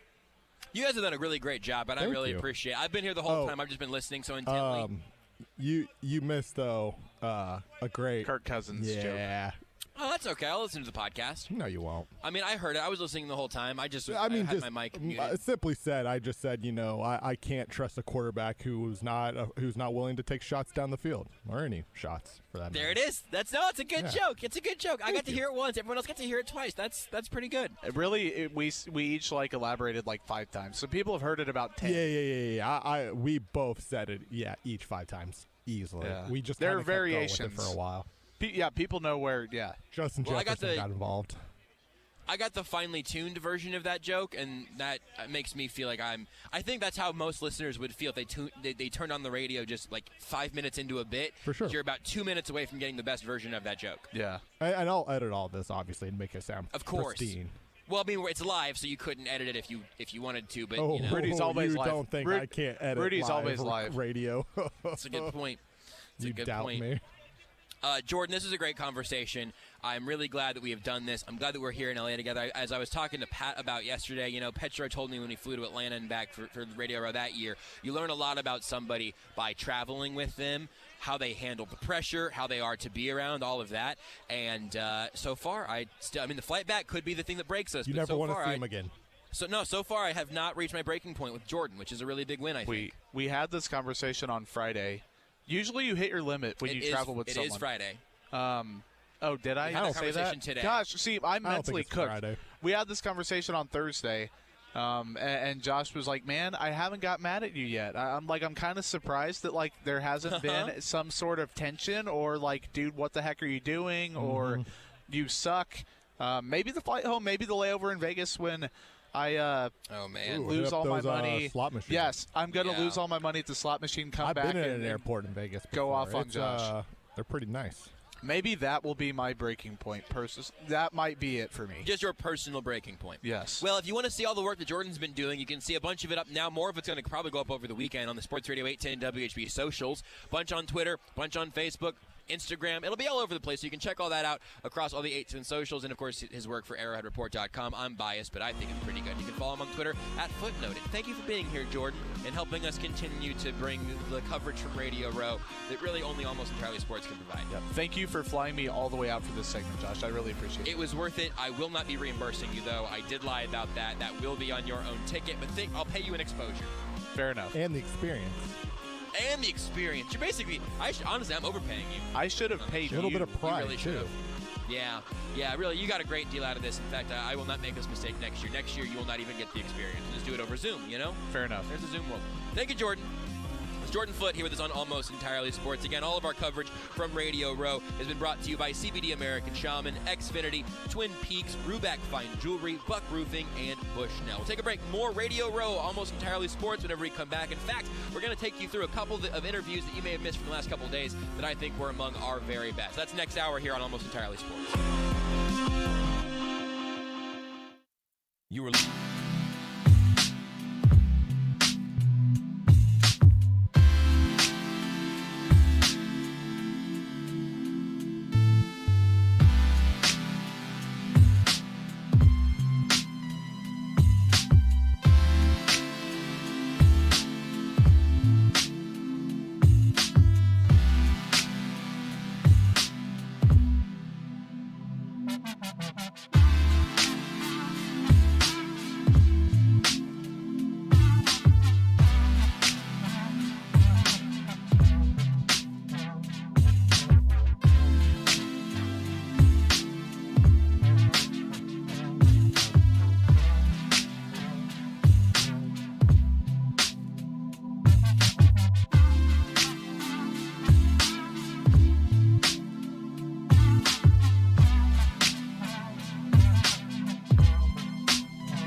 listening to Almost Entirely Sports. I feel like Jerry Jones might be a sax man. A what now? Sax man. Saxophone.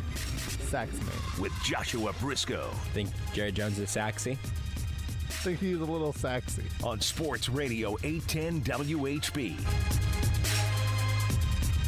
Continuing to broadcast from Radio Row here in beautiful Los Angeles, the city of Angles, I think they call it. It's almost entirely sports. Joshua Brisco here, joined by the slightly more famous, slightly more accomplished, slightly more Hall of Famey Warren Moon with us here on Almost Entirely Sports. Warren, thank you for making the time for us. Thanks for having me on. I really appreciate it. You know, I'm always available for Kansas City.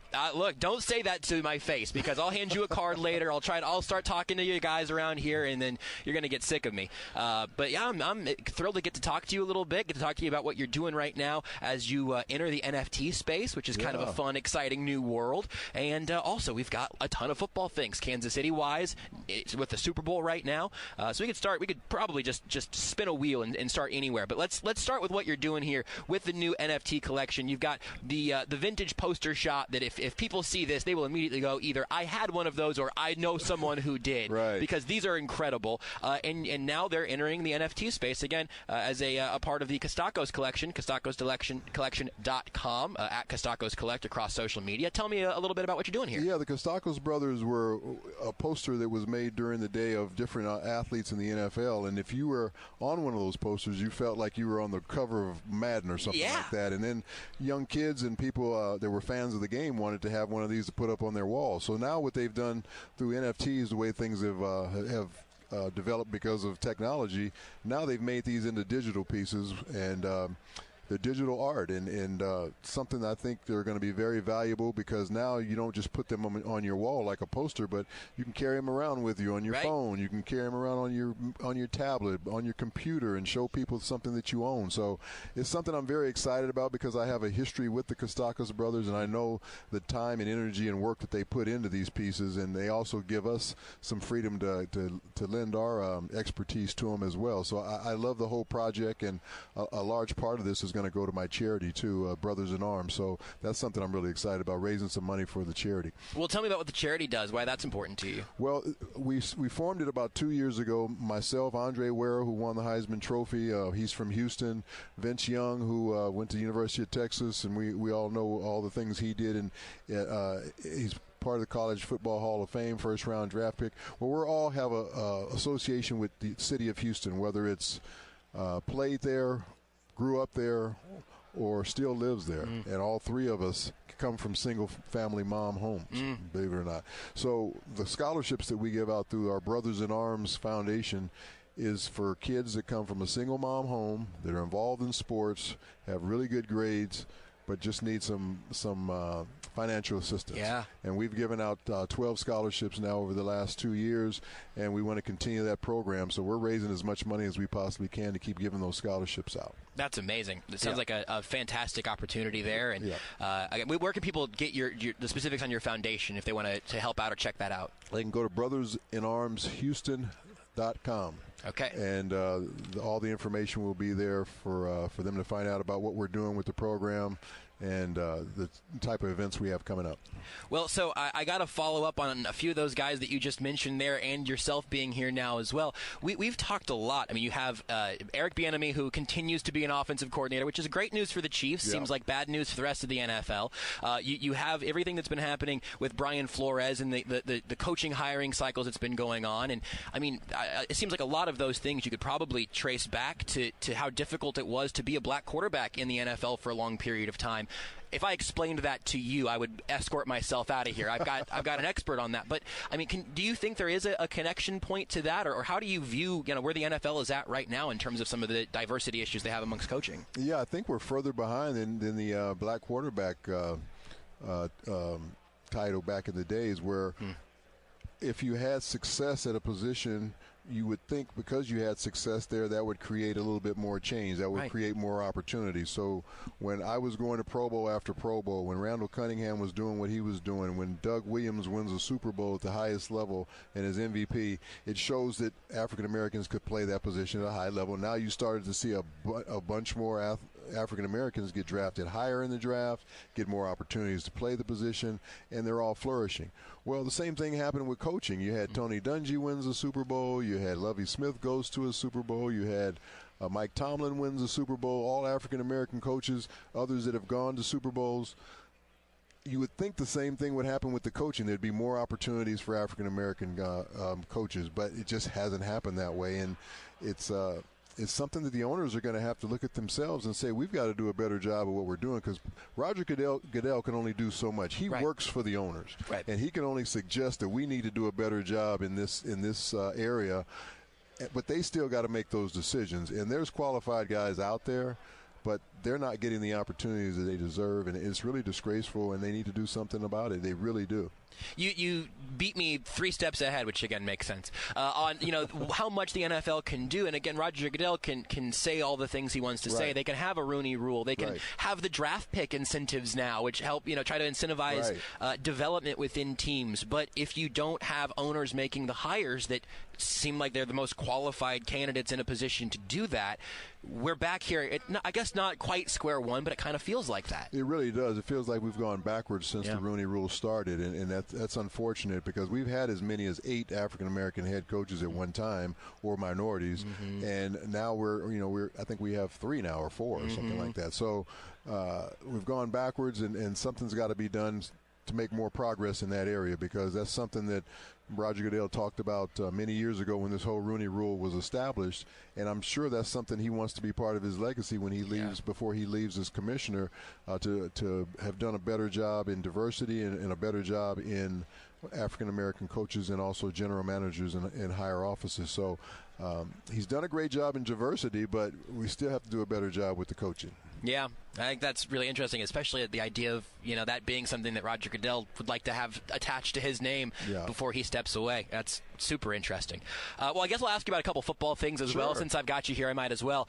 Talking about some of the great young quarterbacks in this league of all sorts and different styles, and now here you get Joe Burrow, who, again, I'm a little annoyed with personally, but that's more of some, this season Chiefs-related issues that I have. You have Matthew Stafford, who is, an excellent quarterback in Detroit, but can never really get over that hump. Probably not really his fault, and that organization has had its troubles. You get those 2 guys quarterbacking these 2 teams. They're different. They have some similarities. They're in these different markets. Now, whenever you look at the stories of these 2 quarterbacks and who they have been over the course of their careers, one much longer than the other, what do you see from those 2 guys? Well, I see exactly what you said about Matthew Stafford. He was in Detroit, wasn't a very good organization, wasn't a very good team for a long time, and he was a guy that threw for a lot of numbers, had a lot of come-from-behind wins, because he basically was always behind in football games. So in order for him to win a game, he had to bring his team from behind. Right. But he hung in there. He never complained. He was tough as nails. He played hurt. I remember one game, I think he separated his shoulder and stayed in there and threw a touchdown pass. So, he's a guy that deserves what he's getting right now, because they finally got him out of that bad situation, got him into a better situation, and he's shown what he can do in a better situation. Yeah. He's got his team all the way to the Super Bowl. Joe Burrow, complete toughness that he's shown this past year, coming off of an ACL injury in his first year as a rookie. He's been sacked the most of any quarterback the last 2 years, so he's taken a beating at the same time. But somehow, some way, he has a lot of poise. He has a lot of character. He has a lot of toughness to where he doesn't ever feel like he's behind in a football game, and he can always bring his team back. And I think his team feeds off that, because they're a young group, and they've had success doing that, and now they just feel like they can win any football game they play. And that's a great feeling for any football team to have, because mentally, that's the most important part of the game at this stage of the season, is who's the mentally tougher team, because everybody's talented when you get in the playoffs. Well, I'm so glad that you brought up the mental side, because also one of the games they just won that they shouldn't have, quote unquote, is in the AFC Championship game. Patrick Mahomes has seemed mentally as sharp as you can be over the course of his career. And I'm also not predicting that, he's never going to be good at football again. But we got 30 minutes of him not seeming comfortable out there. If it was seeing pressure that wasn't actually coming, or not seeing receivers that were opening up, whenever you see a performance like that from a guy who is clearly among the best of the best, as still a very young player, what did you see as that second half was unfolding? Well, I saw adjustments made by Cincinnati, and those adjustments worked very well, because it it forced Patrick to be even more patient than he had to be the last half of the season. You remember the whole thing early in the year that he was forcing the football because teams were playing in very soft zones, but he adjusted to that over the course of the year and really finished the season strong. Well, Cincinnati even took it to another level and were rushing less people, were dropping more people into coverage and made him have to be even more patient than he was being asked to be that last half of the season, and he didn't do a good job of it in the second half. He wasn't taking what the defense was giving him, whether it was just a dump off or whatever, or he wasn't running the football like he was in the first half and just taking some runs and putting more pressure on the defense that way. And it's unfortunate because they did not look like the same football team in the second half, and they allowed Cincinnati to get back into the football game, especially with a couple of key turnovers. I could talk your ear off here or just listen to you talk about all sorts of things for the next half hour, and I think some of your guys around here would eventually get mad at me. So I'll get you out of here on a few quick rapid-fire questions. The show is called Almost Entirely Sports. We've talked the sports, some almost entirely questions for you here. You can have dinner with any two people in history, living or dead, but you have to answer right now. Who are your two people? Muhammad Ali and Martin Luther King. A couple of really good answers. Right now, what is the sports debate topic that you're most tired of hearing about?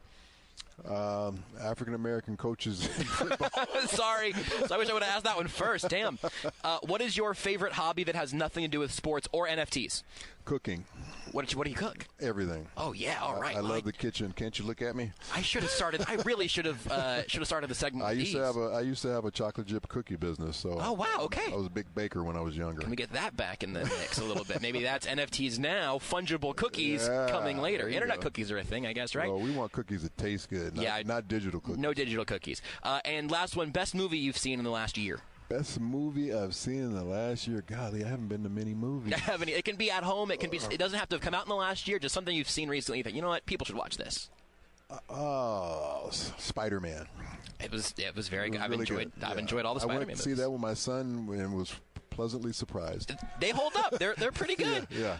Warren Moon, thank you very much for your time here. Again, if you want to get involved in the NFT collection, CostacosCollection.com. COSTACOS. It's Coast Tacos. Okay, you can spell it out phonetically. There you go. CostTacosCollection.com. Food, man, food. It all comes back to food. Comes back to food. And you can also go check out the foundation as well, BrothersInArmsHouston.com. Warren Moon, thank you very much. Thank you, sir. The great, the Hall of Famer Warren Moon here with us on Almost Entirely Sports. Just a fantastic time with one of the league's best and also one of the league's all-time great interviews, apparently. I really enjoyed that. And the reason that we're out here at Radio Row, the reason we can be out here, the reason that you can hear us here from Los Angeles is in part thanks to all of our wonderful sponsors who have been a part of this whole process. CBD American Shaman, they're a beloved one. You know CBD American Shaman. Go into your local shaman store for a free sample of stress-sacking CBD. CBD American Shaman, everything is better with the feather. Also brought to you by Xfinity. The Xfinity Sports Zone is the ultimate sports hub experience. Follow your favorite teams, players, check live stats and scores of games, and receive real-time notifications. It's the best sports entertainment experience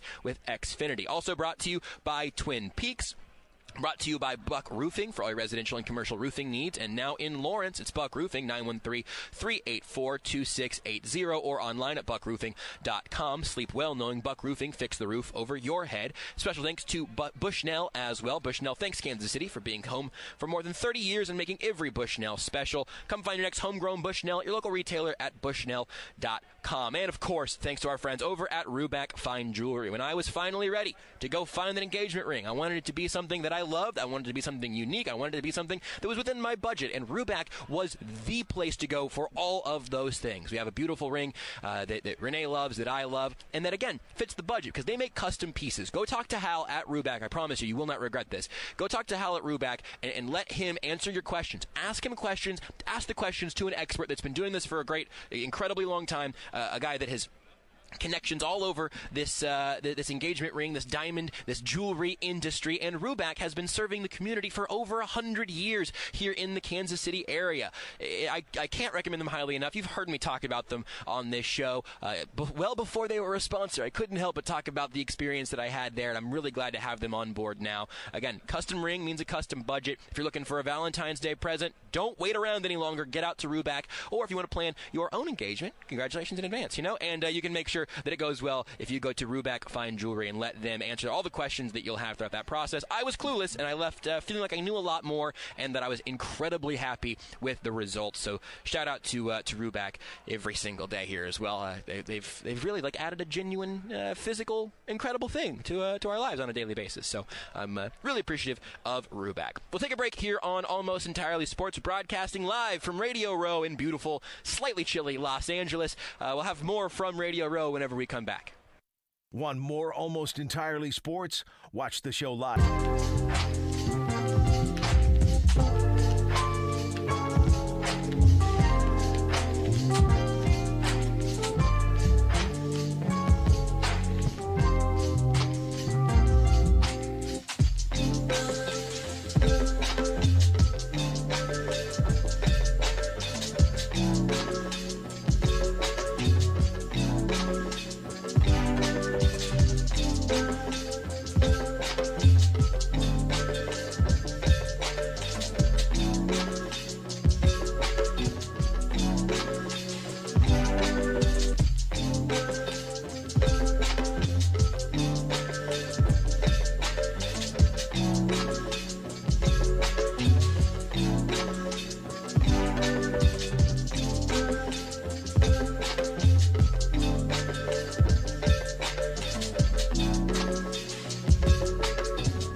This is Almost Entirely Sports with Joshua Brisco. There are a few things that are going to be absolute, cold hard locks.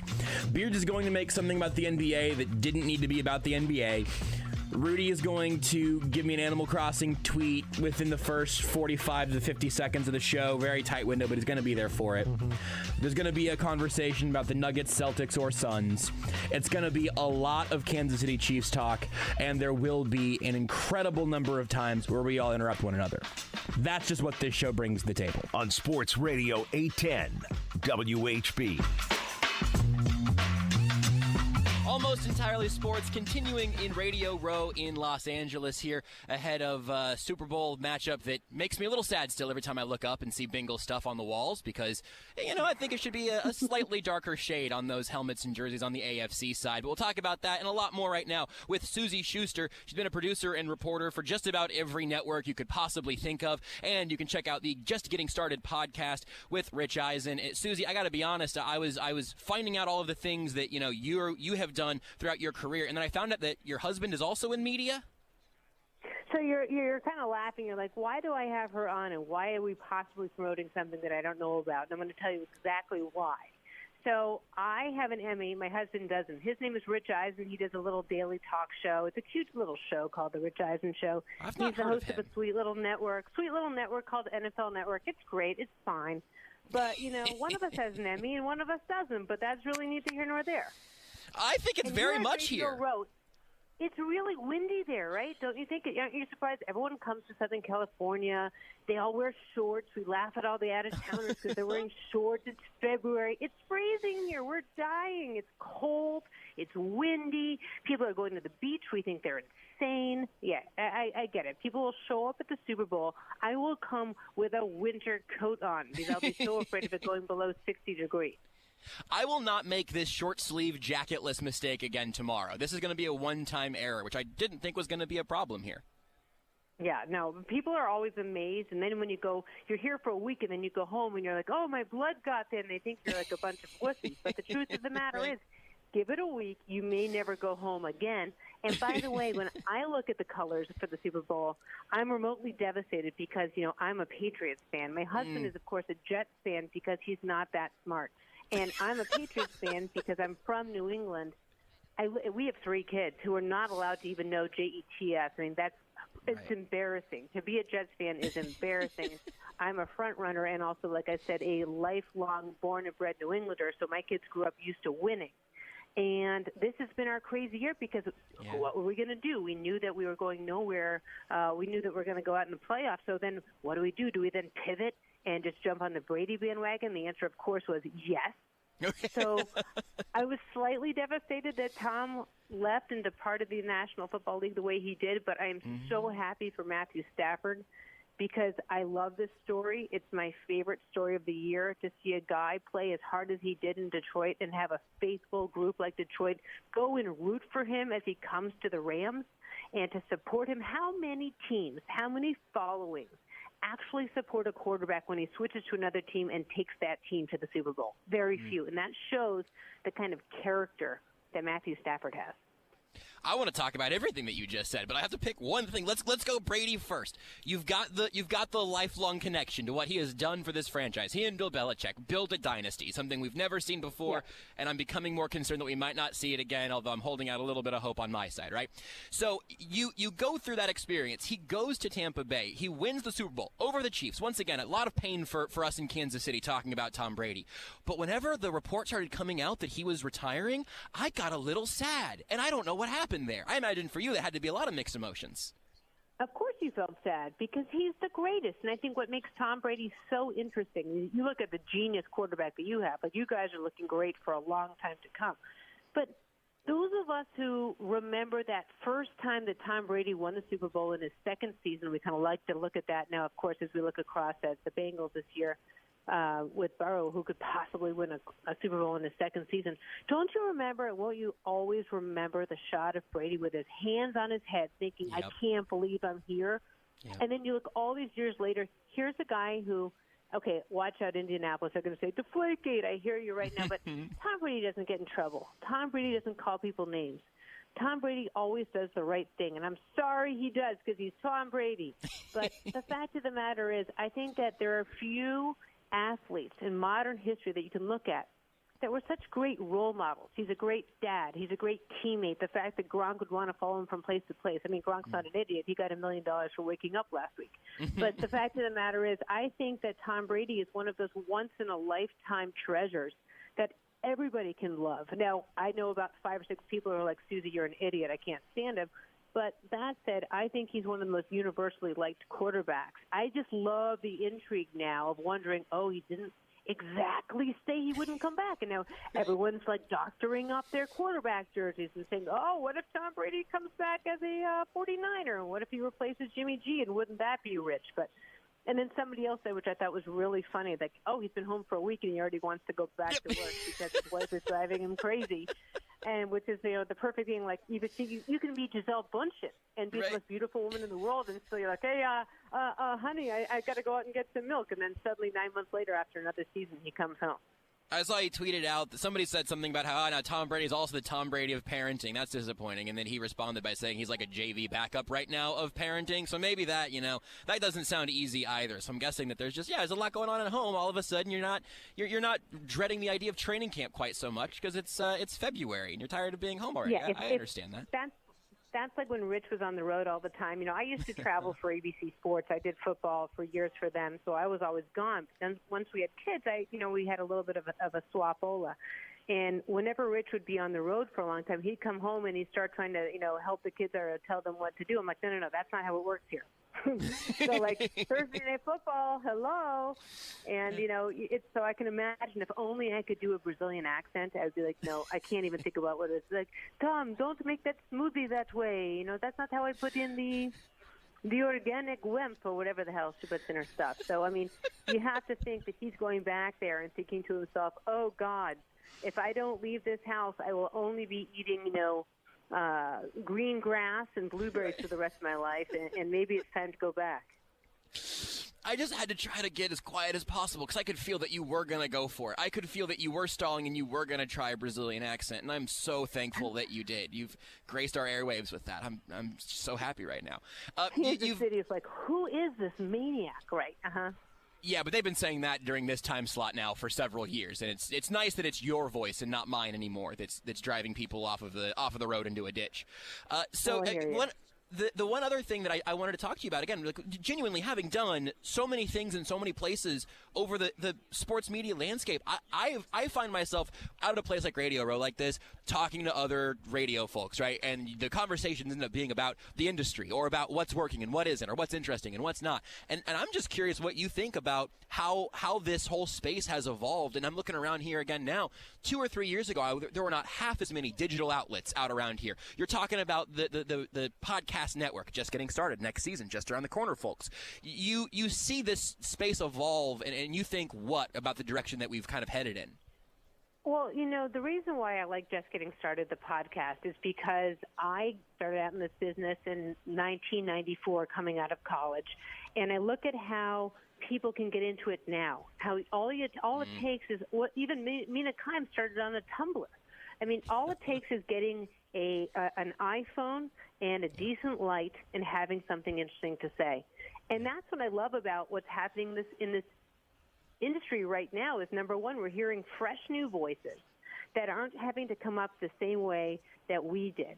So maybe they have a different perspective. The downside, of course, is that we're hearing fresh new voices who didn't come up the way that we did, which is that, I made my way up as a producer. I started at ESPN and went to Real Sports with Brian Gumbel, and then got my first on-air job at Fox Sports, covering the Lakers during the Shaq and Kobe years.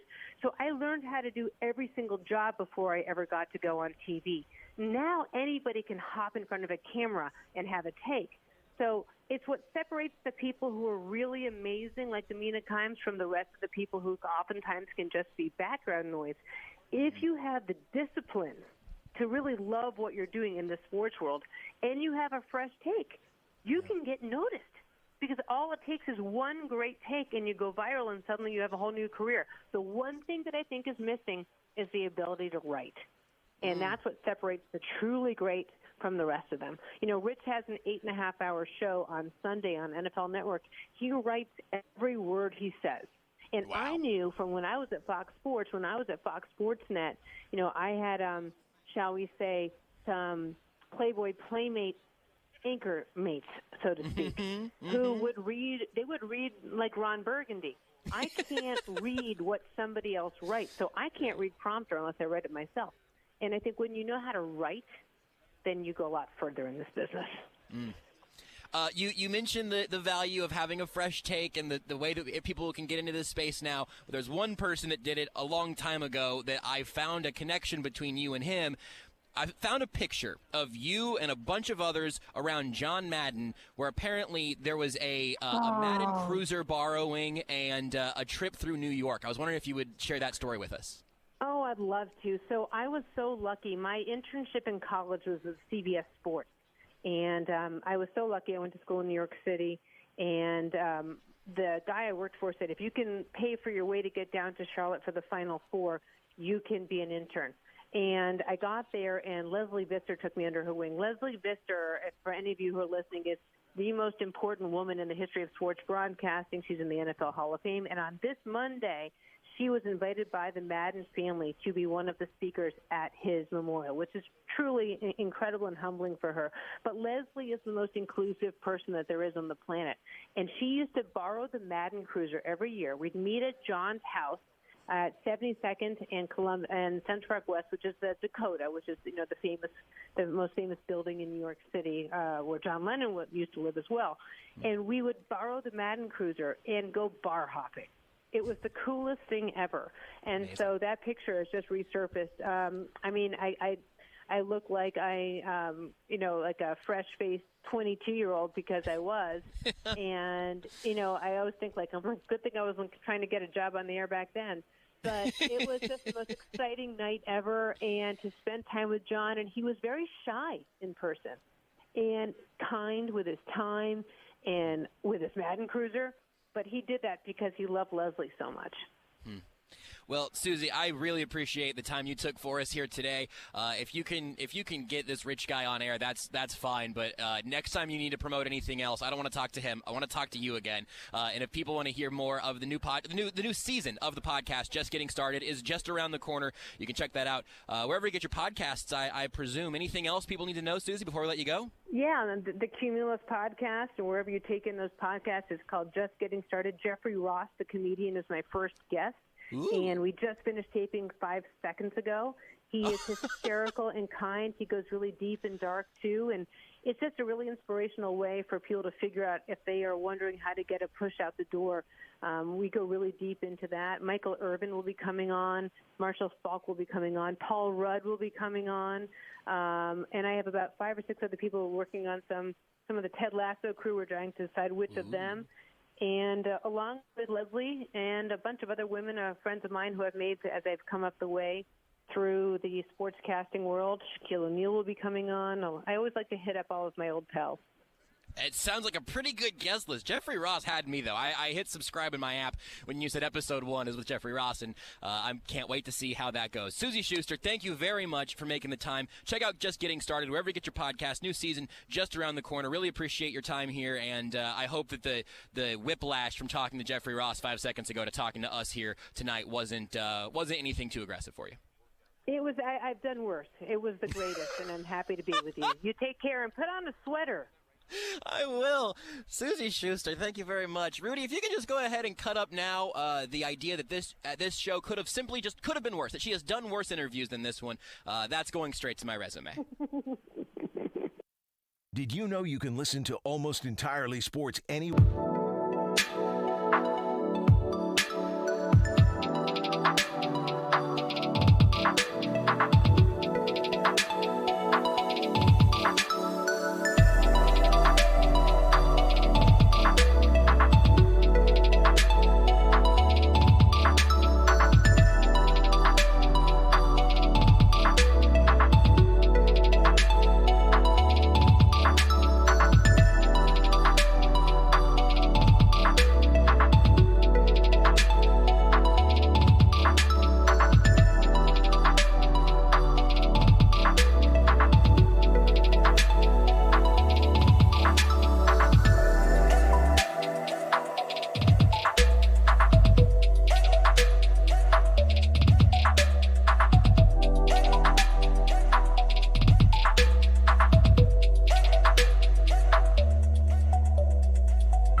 This is Almost Entirely Sports with Joshua Brisco. If you call the football the Duke, are you a D-bag? On Sports Radio 810 WHB. Almost Entirely Sports continuing from Radio Row here in Los Angeles. We're not doing anything right in this space right now, though, because over the magic of the telephone, we're talking to the one and only Nigerian nightmare, Christian Okoye, with us here on Almost Entirely Sports. Christian, thank you very much for making some time for us here today. Thank you so much for having me. Super Bowl week. It's a huge week. Obviously, there's all of these festivities going on here in L.A., but I am looking around right now, and every time I turn my head, I see another Cincinnati Bengals thing. And I got to be honest, I really did not think, as late as halftime, I did not think we were going to have to see these orange and black out here instead of the red and gold. How have you taken in the last couple of weeks? I have to tell you, I'm playing golf right now with some friends over at Pelican Hills in the Lewis Golf Tournament for the Super Bowl. And I tell you, we've been talking about the AFC Championship, and I'm still hurt. Man, I'm still feeling it. Yeah. It was something that I've never seen before, which is Patrick Mahomes playing a genuinely bad half of football. I mean, we haven't seen anything ever quite like that, at least from Mahomes. Whenever you saw the difference between how that offense was clicking in the first half versus the second, do you have a theory? Have you seen anything similar from anybody you played with, where it's just a tale of two halves? I have never seen that before, man. I have never seen that. It's just crazy. It's crazy. We are usually the ones that come from behind. Right. You know, and this time it's like we're up front 21-3, and then we gave it all up. Yeah. But on the other side, I would have loved to have just gotten to enjoy another week or two of the fun of the Chiefs-Bills game. I mean, you talk about coming from behind. I imagine you've never seen anything like that either, because some of the stuff in those last 2 minutes has never happened anywhere else in the history of the sport.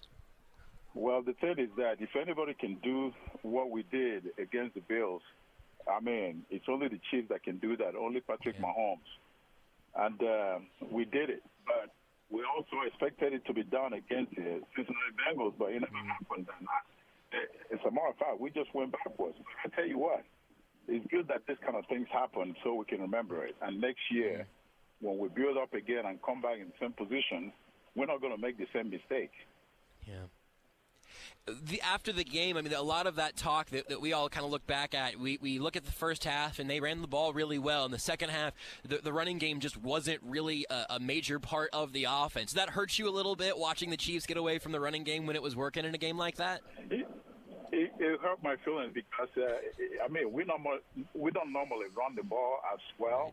Right. But in the first half, like you said, we ran the ball pretty good, and I was expecting the same thing, in the second half, when we were ahead, but we gave it all up, and we didn't run the ball, and we paid for it. Yeah. I do wonder what you think about the guys the Chiefs have had in the backfield this year and how closely you followed them. Obviously, Clyde Edwards-Helaire is the high draft pick. Jerick McKinnon has a really great end of the season. Darrell Williams has been around for a while and found a role this year. I mean, when you look at those three backs in particular, Derek Gore even had a couple of great moments. And you look at, how you view that position. What have you seen from those guys? Who stood out to you? Well, Helaire is the one that will have probably helped us the most. He's always injured, and that's unfortunate because if we had him, then we'll be in good shape. But we didn't have him. But yet, we could have used the other guys in supplement, but we never did. And I don't know what happened there. And I'm not going to question the coaches because they are up close and personal. And I can't be sideline coach here or more than I. But all I see is that we lost the game and we gave up the point. And it hurts. I hurt like any other Chiefs fan. And I expected better. But I promise you, I think we're going to come back next year and be better. I agree with you. I think next year at Radio Row, I think we're probably going to see the red and gold that we're looking for here now. But it's going to be a long off season, I think. One other element, specifically in the running game, I had a chance to talk to Will Shields about this a few months ago and Jamal Charles a little while back. And one of the things that was so interesting to me about this Chiefs offseason, the last one that we just went through, they totally rebuilt that offensive line. And we talked about it some as they were doing that, but probably not enough. The relationship between a running back and a quarterback and their offensive line in front of them. I mean, can you speak to your time in Kansas City, what it meant to have some of those guys up in front of you that you had blocking for you, and also how difficult it has to be to totally redo an offensive line like that in one offseason and still look comfortable again next, once the next season comes around? Well, the thing is that the offensive line breakdown in the Super Bowl last year hurt us really bad. And they did a great job, like you said, rebuilding that. But also, we should have paid more attention at making sure we have our running back in position, to perform also to help out Mahomes. Because, Mahomes, he's our quarterback and he can do everything, but he cannot carry the whole team to victory. You see? So we paid for it. We should have been able to support him in the best way possible.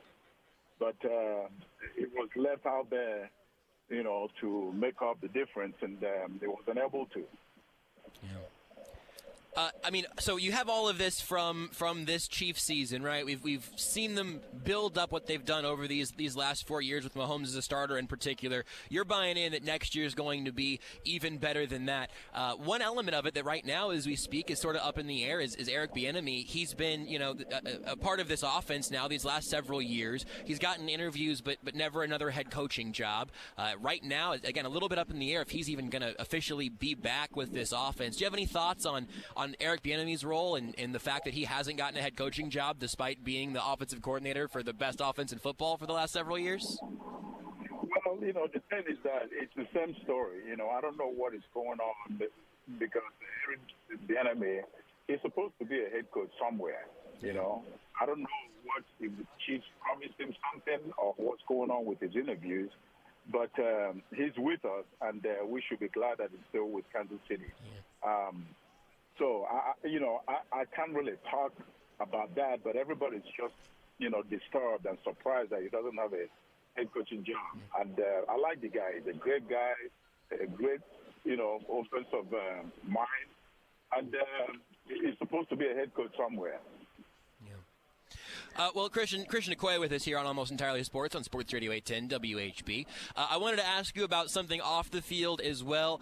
You do the Christian Okoye Celebrity Roast on a regular basis, and I think you've got plans for another one coming up here. I'll let you lay out any of the details you do or don't want to reveal on that front. And also, I am curious who across those roasts, who has come out and surprised you with how funny that they were, even if you did not necessarily expect them to be funny when they showed up? Well, I'll tell you what, everybody we've roasted has been very funny. I mean, we've been having a great time. If you've never been to the roast, man, you got to come. This year it's going to be May 1st, Sunday, the weekend of the draft. So I'm not going to reveal who's going to be the subject this year, but we planned a big deal coming up May 1st. So get your tickets. Visit the OkoyeFoundation.org. or go to OkoyeCelebrityRoast.com and register out there and come and participate. And the money goes to the Okoye Foundation efforts to help kids. We do Christmas shopping with kids in December, first Saturday in December every year, started last year, and we're going to continue with the help of all you sponsors. So we're looking forward to that, and it's a blast. It's a blast. Everybody's funny.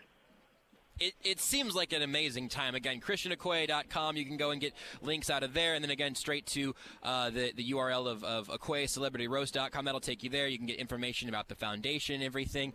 Who's been the best sport, then, among the roastees? I'm sure, like you said, everybody's been very funny. Who took it the best? Well, Willie Roof was the last one we did. And he was funny. It was so funny, I tell you.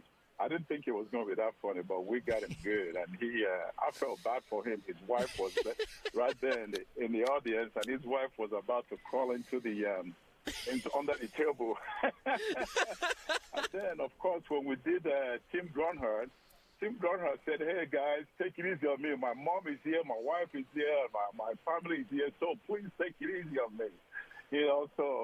But it's a good time, man. It's a good time. It sounds like it. And also, I'm going to take away there that Tim Grunhard's soft. You know, you're saying Grunny couldn't take it. He couldn't handle the heat. That's not what you said, but that's what I'm choosing to believe that you said.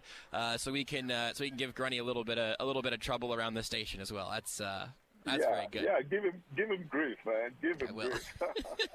He's dishing it out whenever he walks through the hallways at the station. I feel like he should be able to take it in roast form.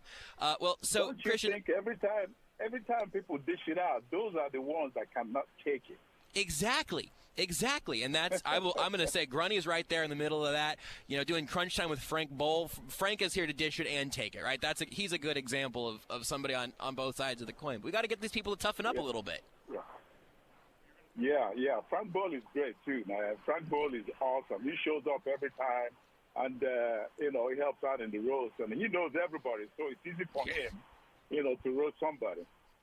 I think he'd be one of the few people I'd be afraid of once they got up there. I'd be like, oh man, if he remembers that I'm here, if he prepared anything for me, I'm going to leave this place just a pile of smoking ashes. Well, it's a long time for him to be in Kansas City, and he knows everybody, like I said. So if you hit him wrong, he's going to get you back. Yes, yes, he will. Christian, we'll let you go on this. We're here for the Super Bowl. I got to ask you about it. So you look at Rams-Bengals right now. You get a crazy good defensive line from that Rams side. You've gotten plenty of good performances from the Bengals defense over these couple of weeks. The Bengals offensive line is a little bit touch and go. Matt Stafford and Joe Burrow. How are you feeling right now on the Super Bowl front? Well, I'm on the side of the Rams, not because the Bengals beat us, but, Rams, they are stacked. They are stacked, and they are ready. And I think they're going to win this. That's just my thought. They have a great defense, and Stafford is, throwing the ball. If he doesn't throw any interceptions, they'll be in good shape. And they have a good running game, too. Yeah. Yeah, both of these teams have kind of uniquely different running games. Do you have a preference looking at the NFL right now between the teams that have a lot of running backs that can do the job pretty well versus teams that have a guy like Joe Mixon that's just like he is the guy for that team? Is there one way you prefer? Well, the thing I have to tell you is this. All those years that New England has been winning Super Bowls, people keep concentrating on Tom Brady, but they forget that they run the ball, and they run it effectively each time they are in the Super Bowl, and I'm winning it. So running game is extremely important. If you don't run the ball, it puts a lot of pressure on your quarterback. So New England knew that, and they ran the ball effectively, and it paid off for them. So on this Super Bowl right here, whoever runs the ball, more will get an upper hand. I love that. I love the prediction. I love that I'm going to get to watch the game that way and think, all right, we're going to see the Rams have Christian Okoye's allegiance right now, but if the Bengals run him into the ground here, you might crack a little smile on the running game's behalf. That's right. Well, Christian, I really appreciate your time here with us today. Again, you can follow him on Twitter also at Christian Okoye. Were you not following Christian Okoye on Twitter? Why wouldn't you be doing that? I don't understand why anyone wouldn't be. So I'll solve that for myself right now. You can go to ChristianOkoye.com for more information on the roast. That's on May 1st. And also some of the other stuff that Foundation does. A lot of information there, ChristianOkoye.com. Christian, thank you again for your time here with us. I really appreciate it. And I'll let you get back to the golfing. I hear birds crowing in the background. It sounds like a pretty beautiful day. It's a beautiful day here at Pelican Hill, man. That's awesome. I think I hear pelicans in the background. Christian Okoye here on Sports Radio 810 WHB. Take the show with you wherever you go. Listen.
You're listening to Almost Entirely Sports. Chad Henne? No, he's not in this game, but Chad Pennywise is. With Joshua Brisco. You would like to play with Matt Moore? Can't help you. Can Splat Gore do anything for you? On Sports Radio 810 WHB. Last gasp of Radio Row here on Almost Entirely Sports on Sports Radio 810 WHB. Been out here for the last few days with the whole gang, Jason and Jordan and Pat, and we've had a wonderful time. I hope you've enjoyed the shows from this week as well. If you missed any of the interviews, anything we did all week long, there are some real incredible interviews that we've done, great segments, and some great new friends of the show, I would dare say. You can check it all out at Almost Entirely Sports, wherever you get your podcast. Just search for Almost Entirely Sports. It's the name of the show. Or go to aes.show. You can click through the links there. You can listen on your computer if you want, whatever you want. But anywhere you get your podcast, you can find AES.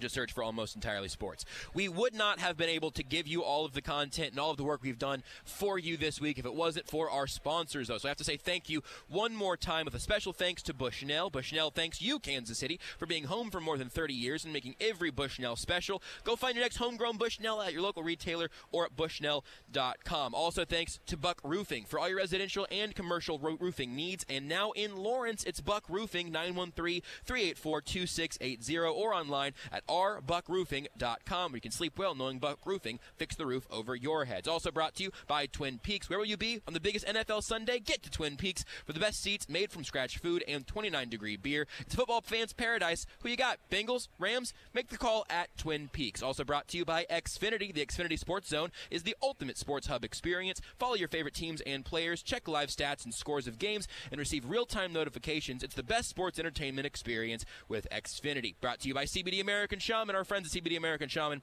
have been with us all football season long. Go to your local Shaman store for a free sample of stress-sacking CBD. CBD American Shaman. Everything is better with the feather, and of course, by Ruback Fine Jewelry. They're near and dear to my heart, near and dear to Renee's ring finger, because they had an incredible experience for us when it was time for me to pull the trigger, for me to go engagement ring shopping. I did not know where to begin, so I began with Ruback, and I have an incredible custom ring now on Renee's hand that we both love so much. You've heard me talk about them so many times, and every single time I'm thrilled to do so because they did such a good job for us. And also, you can go get a custom ring. This is something I never really thought about. A custom ring also means a custom budget. So whatever you want to take to Ruback, take an idea to Hal. Go book with Ruback. Go meet Hal. Go talk. Go bring your questions. See what he has in terms of answers. He will have answers, he will have suggestions, he will have ideas, and you can bounce those off of him. He was absolutely invaluable to Renee and I both. I let her talk to him and kind of spoiled a little bit of the surprise, but she didn't know what it was ultimately going to look like. So whenever the moment came, she was blown away, and genuinely continues to be every time she takes a second to enjoy that ring from Ruback. So if you want to get in touch with Ruback Fine Jewelry, visit them online at ruback.co. That's ruback.co. Thank you again to everybody out here who joined us over the course of the week. All of us here working from 8-10, all the guests, and certainly Rudy Salazar back in the studio has been having to do a lot of extra different work for us this week to make sure this all gets to you. I hope you have enjoyed this all as well. Not you, Rudy. I know you've just been handling it. I appreciate that very much. But I hope the listeners... love every bit. I don't know that that's true. Maybe it was the delay. But I have enjoyed it. I have enjoyed being here on Radio Row. I hope you have, dear listener, as well. We will talk to you again next week back in Kansas City. Enjoy the Super Bowl. Go check out the podcast if you missed anything. And until next week, for the last time from Radio Row in Los Angeles, bye, Mom! You're listening to Almost Entirely Sports with Joshua